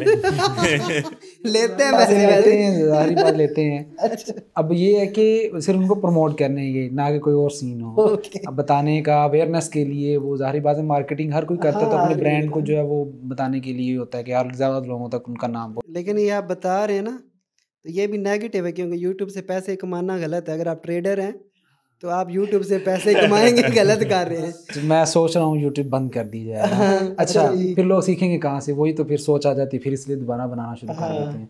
अच्छा, ये भी इन्होंने तकरीबन 19 मुल्कों से ज़्यादा लाइसेंस लिए हुए हैं। अभी ये हालिया दुबई में भी रजिस्टर्ड हुआ है, फिर ये जो है वो फ्रांस से भी रजिस्टर्ड है, फिर इन्होंने अभी सुनने में आ रहा है सऊदीया से भी इन्होंने ले ली है, बहरीन में रजिस्टर्ड है, तुर्की में रजिस्टर्ड है। बहुत से बनास यूएस जो है वो अलग खुला हुआ है, बनास बीआर बहरीन का है, बनास टीआर जो है वो तुर्की का है, अब दुबई का भी आ चुका है। तो ये बहुत ज़्यादा मुल्कों के अंदर जो है वो रजिस्टर्ड है। उनकी कंप्लाइंस टीम जो है बहुत ज़्यादा काम कर रही है। इवन के इनकी कंप्लाइंस टीम ने जो है वो भी हालिया बीबीडब्ल्यू हुआ था बाइनांस ब्लॉकचेन दुबई के अंदर अक्टूबर के अंदर, तो उनकी हायर मैनेजमेंट से भी बात हुई थी। वो कह रहे थे कि हमने तो बड़ी कोशिश की है कि पाकिस्तान की गवर्नमेंट से मिलकर जो है ना, हम आपको पूरा फ्रेमवर्क बना के देते हैं कि किस तरह से आप इसको लीगलाइज करेंगे, किस तरह से टैक्सेशन होगी और किस तरह से आपकी इकोनॉमी को इससे फ़ायदा हो सकता है। और पाकिस्तान की एक ह्यूज जो है ना ट्रेडर्स की क्वांटिटी हमारे पास मौजूद है जो कि आपको टैक्स भी देगी फिर, और आपकी इकोनॉमी जो है वो स्टेबल हो सकती है अगर आप इस। लेकिन वो कह रहे हैं कि कुछ चीज़ें ऐसी हैं जो कि सेटलमेंट नहीं हो पा रही, जिसकी वजह से जो है वो हम नहीं इस चीज़ को कर पा रहे। तो इस वजह से भी काफ़ी बेहतर है। अब ज़ाहिर बात है, जब वो जिस कंट्री के अंदर कंप्लाइंस टीम काम करती है और वो रजिस्टर्ड हो जाती है, फिर वो स्पेसिफिकली अपनी एक्सचेंज को उनके यूज़र्स के लिए बाउंड कर देती है कि इतनी लिमिट विड्रॉ की है, इतनी लिमिट डिपॉजिट की है, ये वाली ट्रेडिंग अलाउ है, ये वाली नहीं। अब यूके के अंदर कई लोगों को फ्यूचर्स ट्रेडिंग अलाउ नहीं होती, कईयों को मैक्सिमम डिपॉजिट एक लिमिट तक होता है कि इतना एक महीने में कर सकते हो, इससे ज़्यादा नहीं कर सकते। तो वो उसी कंट्री के हिसाब से जो फ्रेमवर्क फाइनल डिज़ाइन होता है उस हिसाब से, ताकि उनकी इकोनॉमी को भी ये ना हो कि एक चीज़ अनाउंस हुई है तो धड़ाधड़ लोग गड़बड़ बेच के पैसा लगाना शुरू कर देंगे कि वाह वाह इसने तो बड़ा पैसा बना के दिया लोगों को, हम भी लगा दें। वो तो फिर वो आ जाएगा ना उसके सिलसिले में। तो बहुत से और भी ब्रोकर हैं जो इसके ऊपर काम कर रहे हैं। हालिया मलेशिया में भी गए थे तो वहाँ पे भी काफ़ी चीज़ें बताई गई हैं। वो ब्रोकर भी 6-7 कंट्री के अंदर रजिस्टर्ड हो चुका है और काफ़ी कंप्लायंस टीम भी उनकी स्ट्रॉन्ग है। उन्होंने भी बाउंड्री लगा दी है कि इस लिमिट से ज़्यादा डिपॉजिट नहीं एक महीने में कर सकते। तो ये खुशाइन बात है और इस चीज़ पे अप्रिशिएट भी करना चाहिए कि वो यूज़र का सोचना शुरू कर रहे हैं। वो ये ना हो कि 30,000 लॉस करते हैं, वो उसी महीने में दोबारा 30,000 नहीं डिपॉजिट करवा सकते। वो ब्रेक लगेगी, वो इमोशन कंट्रोल करेगा, लर्न करेगा, न्यूट्रलाइज हो सकता है, या वो ट्रेडिंग से पीछे जाना चाहता है तो पीछे भी जा सकता है, अपनी ज़िंदगी बचा सकता है। वरना बहुत से केसेस, जैसे शर्जील भाई ने बताया कि सुसाइड केस था, तो उस तरह के केसेस भी जब निकलते हैं, बंदा ओवर ट्रेडिंग करता है। अभी एक मुल्तान का वाक़या है या किसी और सिटी का है, एक बंदे ने $2 लाख फ्यूचर ट्रेडिंग में लॉस कर दिया था और 2 लाख के अंदर उसका घर भी मौजूद था, गाड़ी और उसकी एक चलता हुआ बिजनेस, उस सभी को बेच के उसने फ्यूचर ट्रेडिंग में लगाए, सारा लॉस हो गया। अब वो फिर बहुत सा एक हाई प्रोफाइल केस बना और बड़ी मुश्किल से उसको मैनेज किया गया था और वो चीज़ें जो है वो थमी थी। वो इसीलिए थी, अगर यहाँ पर रजिस्टर्ड होती इनको फ्रेमवर्क बना होता डिपॉजिट के ऊपर, एक पूरा एक होता कि यार इतना डिपॉजिट ठीक है, इतने से ज़्यादा डिपॉजिट एक महीने में अलाउ नहीं होना चाहिए, ताकि यूज़र जो है वो कंट्रोल में रहे, अगर वो लॉस करे तो वो दोबारा से अमाउंट ला के सारा कुछ ना गवा दे, कुछ ना कुछ उसके पास भी रहे, एज अ बिजनेस इसको लेके चलें।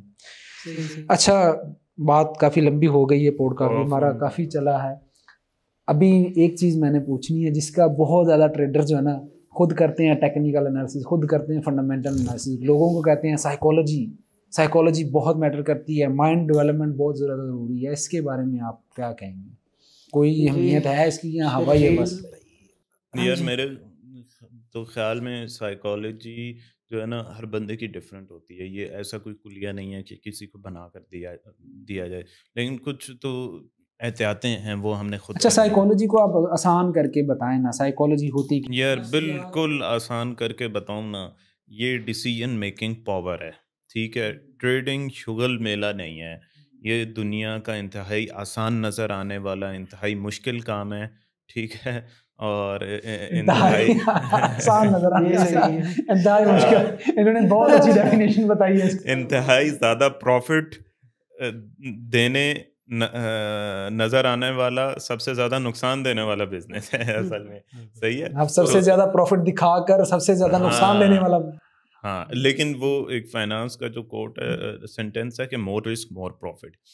हमने ज़ाहिर है हम शायद किसी और मार्केट में काम कर रहे होते तो इतना प्रॉफिट या इस स्टेज पर हम ना होते, ठीक है। तो मोर रिस्क मोर प्रॉफिट, जहाँ पे रिस्क ज़्यादा है वहाँ पे प्रॉफिट भी ज़्यादा है। मेरा ये ख्याल है कि यार मैं जब नुकसान हुआ था तो मैं बताया हुआ अक्सर मैंने एक साइकेट्रिस्ट से डील किया, उसने ये चीज़ कही कि यार हल्का फुल्का भी तुम्हें स्ट्रेस है ना, तो तुम ट्रेडिंग नहीं करो। हल्का फुल्का भी स्ट्रेस है, तुम पसीना बहाओ, तुम्हारा पसीना निकलना चाहिए, ठीक है। और अगर स्ट्रेस नहीं है तो फिर तो चलेगा, लेकिन अगर तुम्हें स्ट्रेस है या कोई टेंशन है, कोई परेशानी है, तुमने बिजली का बिल देना है, कुछ देना है, कुछ भी देना है, और तुमने सोचा हुआ है इस अकाउंट से मैंने निकालना है, तो तुम पक्का लॉस करोगे, ठीक है। तो जो आपका अकाउंट है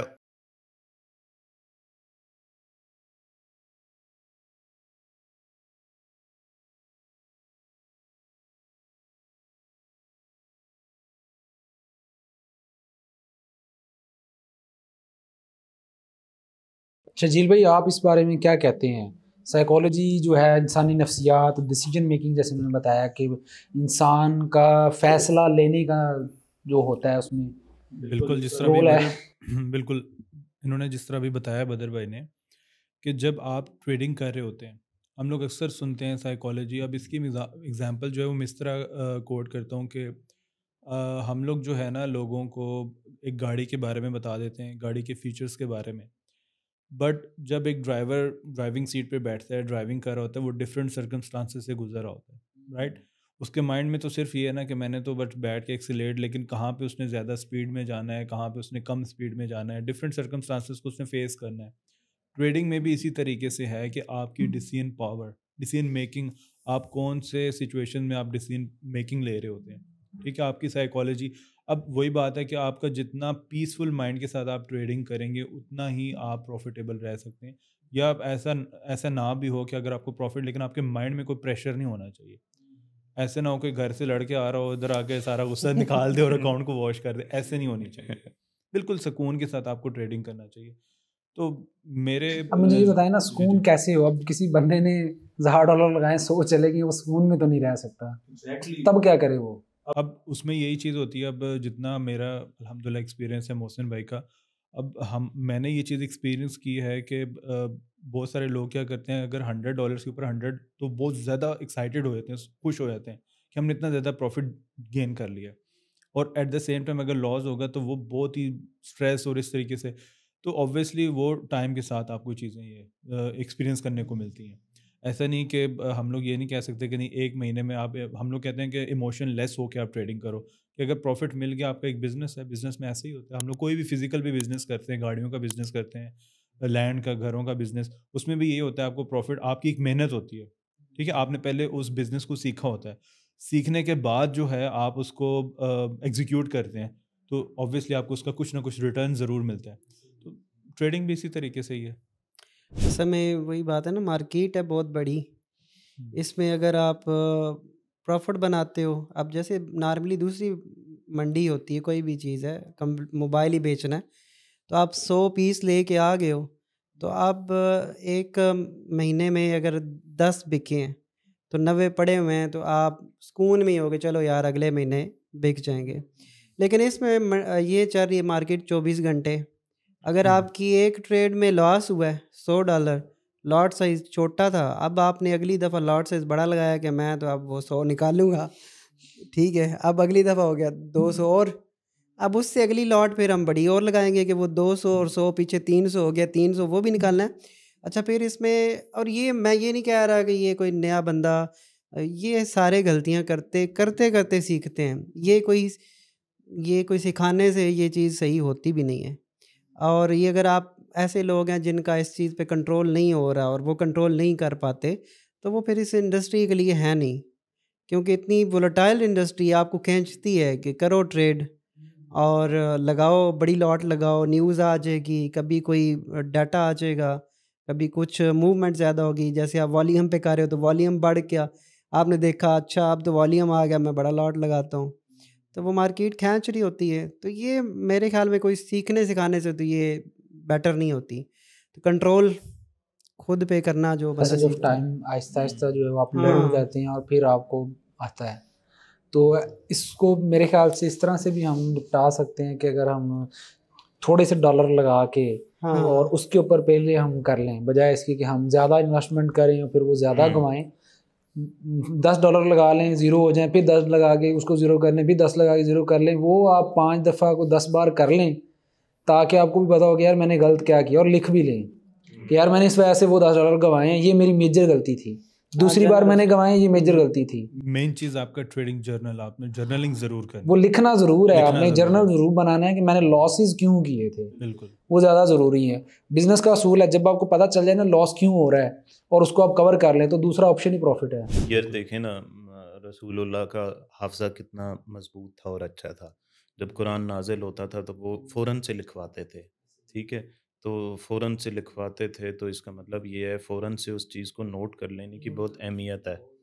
हाँ, और फिर एक और चीज़ ये है कि कोई भी स्ट्रेटजी अगर आप सीख रहे हैं ना, तो उसकी 200-300 ट्रेड्स आप बैक टेस्ट ना करें। मेरे ख़्याल में फॉरवर्ड लाइव मार्केट में टेस्ट करें और उसका डाटा निकाल करके एक फ़ोल्डर में महफूज़ करें।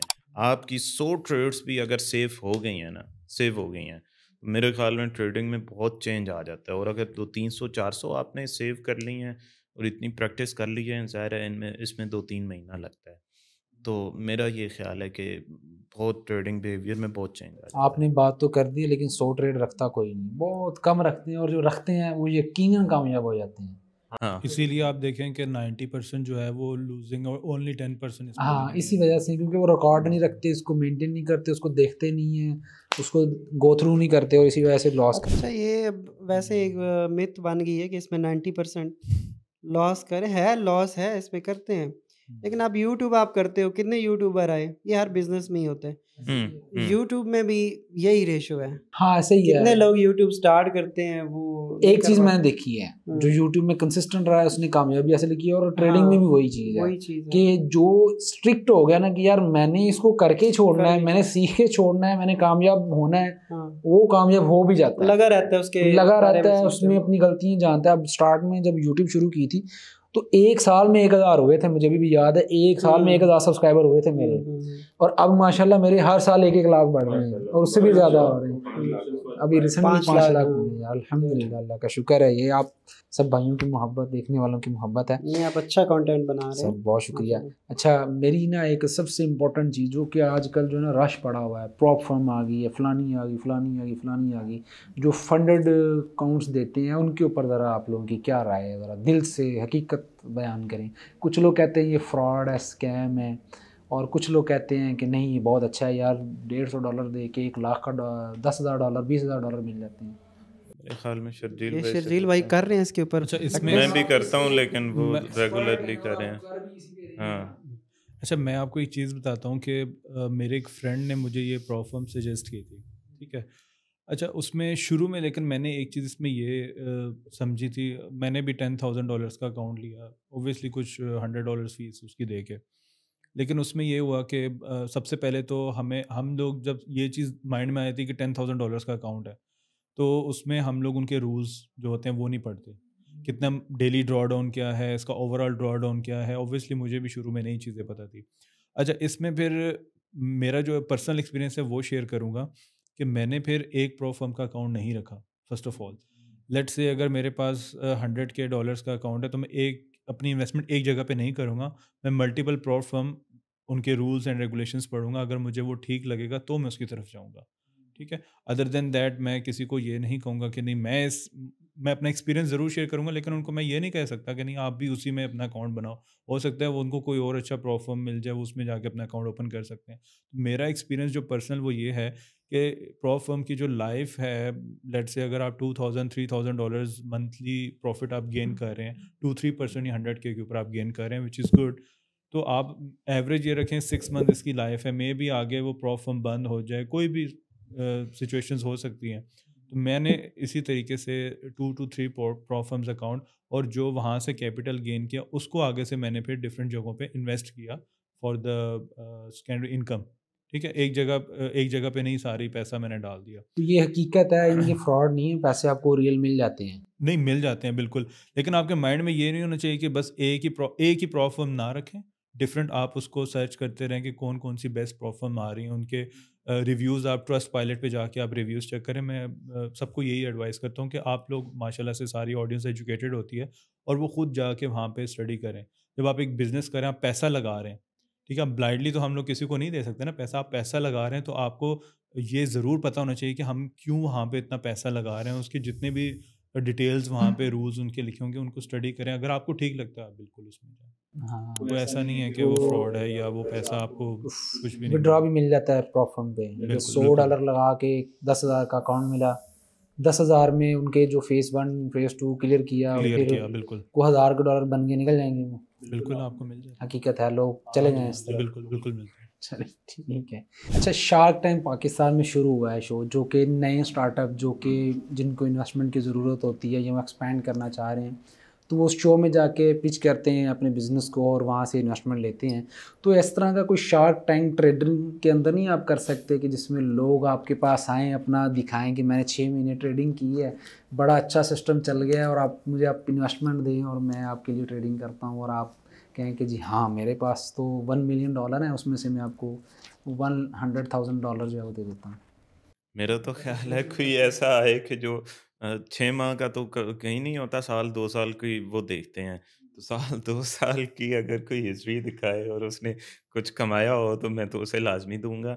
हाँ, यानी कि ठीक है, आप ये आए देख मेरे लें, पास। कैमरे के सामने कह रहे हाँ, हैं, कोई कैमरे बंदा के उठ के सामने आ गया, वो कहेगा जी मैंने मैंने इवन के 2 लोगों साल को का मेरे कहा, पास। मैंने कहा मुझे पक्की सब कुछ हिस्ट्री विस्ट्री के साथ, 2 साल तो बहुत ज़्यादा है, 6 माह की हिस्ट्री भेजें, जिसमें लाजमी नहीं है कि आपने हर महीने प्रॉफिट बनाया हो, कंसिस्टेंसी के साथ प्रॉफिट ज़्यादा बनाया हो, लॉस कम किया हो। मैं आपको दुबई से $1,00,000, $50,000, $2,00,000 की इन्वेस्टमेंट लेकर दूंगा, या आपको एटलीस्ट तरीका बताऊंगा कि किस तरह से आपने लेनी है। इसका मतलब ये नहीं है कि मैं सबको कह रहा हूँ इन्वेस्टमेंट लो, आपके पास पोर्टफोलियो हो तो आप लाजमन लें विद ज़ीरो लाइबिलिटी। ठीक है, तो लेना चाहिए। उसकी रीज़न ये है कि अगर आपको एक काम आ गया अच्छे से, आपके पाँव जम चुके हैं, उसके बाद एक जंप करने के लिए ज़ाहिर है आपको किसी उसमें कमक की या आप कह लें इक्विटी की ज़रूरत पड़ती है। लेकिन वो तब जब आप सीख चुके हैं, कर चुके हैं, आपके पास पोर्टफोलियो है एटलीस्ट 6 मंथ का, 1 ईयर का, तब उसके बाद कुछ आप करें। उसका ख़्याल ठीक है। शार्क टैंक लेकिन बाज़ औक़ात गले भी पड़ जाती हैं इन लोगों की। वो एक मैं गोरों का शार्क टैंक सुन रहा था, उसमें वो कह रहे यार वो एक हमारी इन्वेस्टमेंट बिल्कुल ही फ्लॉप गई। तो वो एक लड़का इन्वेस्टमेंट लेके कभी मलेशिया घूम रहा है, कभी सिंगापुर, तो कभी किधर कभी किधर। तो हमने कहा यार तुम इधर आके काम भी करो। तो वो कहे मैं नेटवर्किंग बना रहा हूँ। हाँ, बिल्कुल ऐसा ही है, पड़ जाती है गले। लेकिन हमारे पास तो एक होता है ना कि हम रियल मनी देंगे, लेकिन पासवर्ड हम एक्सेस विड्रॉल की हमारे पास ही होगा, हम कौन सा एक्चुअल मनी दे सकते हैं। ये सीन भी तो हो सकता है ना कि हम मनी पैसा तो नहीं ना देंगे, हम तो उनको अकाउंट देंगे, डायरेक्ट लाइव अकाउंट। हाँ हाँ, और इसमें इजी है करना। हाँ, ट्रेडिंग में तो बड़ा इजी है कि उसको Easy। आप पूरा मॉनिटर भी कर सकते हैं। देखिए सर, ट्रेडिंग में ना अब ये सिर्फ ये भी नहीं है, वही बात अब दोबारा से निकल आई है कि ट्रेडिंग एक बहुत बड़ी इंडस्ट्री है। अब अक्सर लोग सिर्फ यही समझते हैं कि जो बंदा ट्रेड कर रहा है ना वही इस इंडस्ट्री में है। अब मैंने ऐसे लोग देखे हैं जो ब्रोकर की एक सिंपल चीज़ मैं आपको एक एक पॉइंट बताऊं, ब्रिज बनाते हैं। वो सिर्फ लोग ब्रिजिंग पे काम करते हैं और वो पूरी एक अलग इंडस्ट्री है। इसमें मार्केटिंग इंडस्ट्री है, इसमें आप अकाउंट मैनेज है, आपके जो एनालिसिस करने वाले लोग हैं। अच्छा, बड़े लेवल्स पे अगर आप चले जाएँ तो वो लोग ट्रेड नहीं करते जो एनालिसिस अच्छा कर सकते हैं। Just उनके ट्रेडिंग एग्जीक्यूट नहीं करते, ट्रेड नहीं एग्जीक्यूट, ठीक है? तो ये एक बिल्कुल एक अलग वो है। उन्होंने अलग लोग बिठाए होते हैं ताकि उनका जो एनालिसिस है उसके ऊपर ट्रेड की जाए ताकि मार्केट में इफेक्ट ना हो। यूट्यूब इसके अंदर या मुख्तलिफ चीज़ें पूरी मतलब की चीज़ है। कुछ भी आप इसका पकड़े तो आप बेसिक तो ये है कि आप उसके ऊपर आपने आगे काम करना है, अर्निंग करना है और साथ-साथ चीज़ें आप सीखते भी हो। तो कोई बुरी बात नहीं है, हर्ज भी नहीं है। हाँ, सब इसी में करना कोई भी चाहिए। सब करना चाहिए और मौका जब मिले, अपॉर्चुनिटी मिले तो उसको अवेल भी करना चाहिए। 4 शादियां भी करनी। ये तो मौसम भाई बेहतर बता सकते हैं। मौसम भाई ने 2 की हुई हैं माशाल्लाह से। बाकी आप इरादा क्या रखते हैं वो ज़रा बता दें। जी तो नाज़रीन, पाकिस्तान के 4 बड़े ट्रेडर्स और बड़े नाम जो आपके सोशल मीडिया के कहीं ना कहीं किसी न किसी वीडियो के नीचे आपको मिल जाते हैं और आप देखते हैं और इंस्पायर होते हैं। और डेफिनेटली हमसे बहुत से ऐसे लोग होंगे जिन्होंने मुझे देखकर ट्रेडिंग शुरू की, बदर तनवीर को देख के ट्रेडिंग शुरू की, शर्जील भाई को देख के शुरू की, मौसम भाई को देख के बहुत से लोगों ने ट्रेडिंग शुरू की है। बहुत से लोगों ने इनसे फॉरेक्स ट्रेडिंग शुरू की और फॉरेक्स ट्रेडिंग का पूरा कोर्स उनका देखा और फिर जो इस फील्ड के अंदर आए हैं। तो आपको कैसा लगा हमारी इस पैनल डिस्कशन का आइडिया, कैसा लगा आपको, पसंद आई पूरी पैनल डिस्कशन? अगर आप चाहते हैं कि इस तरह का एनवायरनमेंट दोबारा से बनाया जाए, ये सभी लोग जो हैं वो डिफरेंट कंट्रीज़ से आए हैं पाकिस्तान के अंदर, मलेशिया से, दुबई से। तो अगर आप इस चीज़ को लाइक करेंगे तो डेफिनेटली हम कोशिश करेंगे कि जो पाकिस्तान के बड़े ट्रेडर्स हैं, जिस तरह ये हैं और भी बहुत से बड़े ट्रेडर्स हैं, उनको रीच आउट किया जाए। दोबारा इन्हीं के साथ इस तरह का कोई दोबारा से डिस्कशन का पैनल बनाया जाए जिसमें मखसूस टॉपिक्स हों। तो आप नीचे कमेंट सेक्शन में बता सकते हैं। इन सभी के यूट्यूब चैनल भी अवेलेबल हैं, इनके सोशल मीडिया अकाउंट्स भी डिस्क्रिप्शन में अवेलेबल हैं। इनके चैनल्स को भी जाकर आप विज़िट कर सकते हैं, उनको देख सकते हैं। इनका कंटेंट बहुत ही ज़्यादा हेल्पफुल है, बहुत ही मज़ेदार है और आप लोगों की ट्रेडिंग जर्नी को मज़ीद बेहतर कर सकता है और ट्रेडिंग को आसान भी कर सकता है। तो उसको ज़रूर देखिएगा, सब्सक्राइब कीजिएगा, फॉलो कीजिएगा और इस चैनल को भी आप फॉलो कर सकते हैं, लाइक भी कीजिएगा। अपना ख्याल रखिएगा, खैर रखिएगा। अल्लाह हाफ़िज़।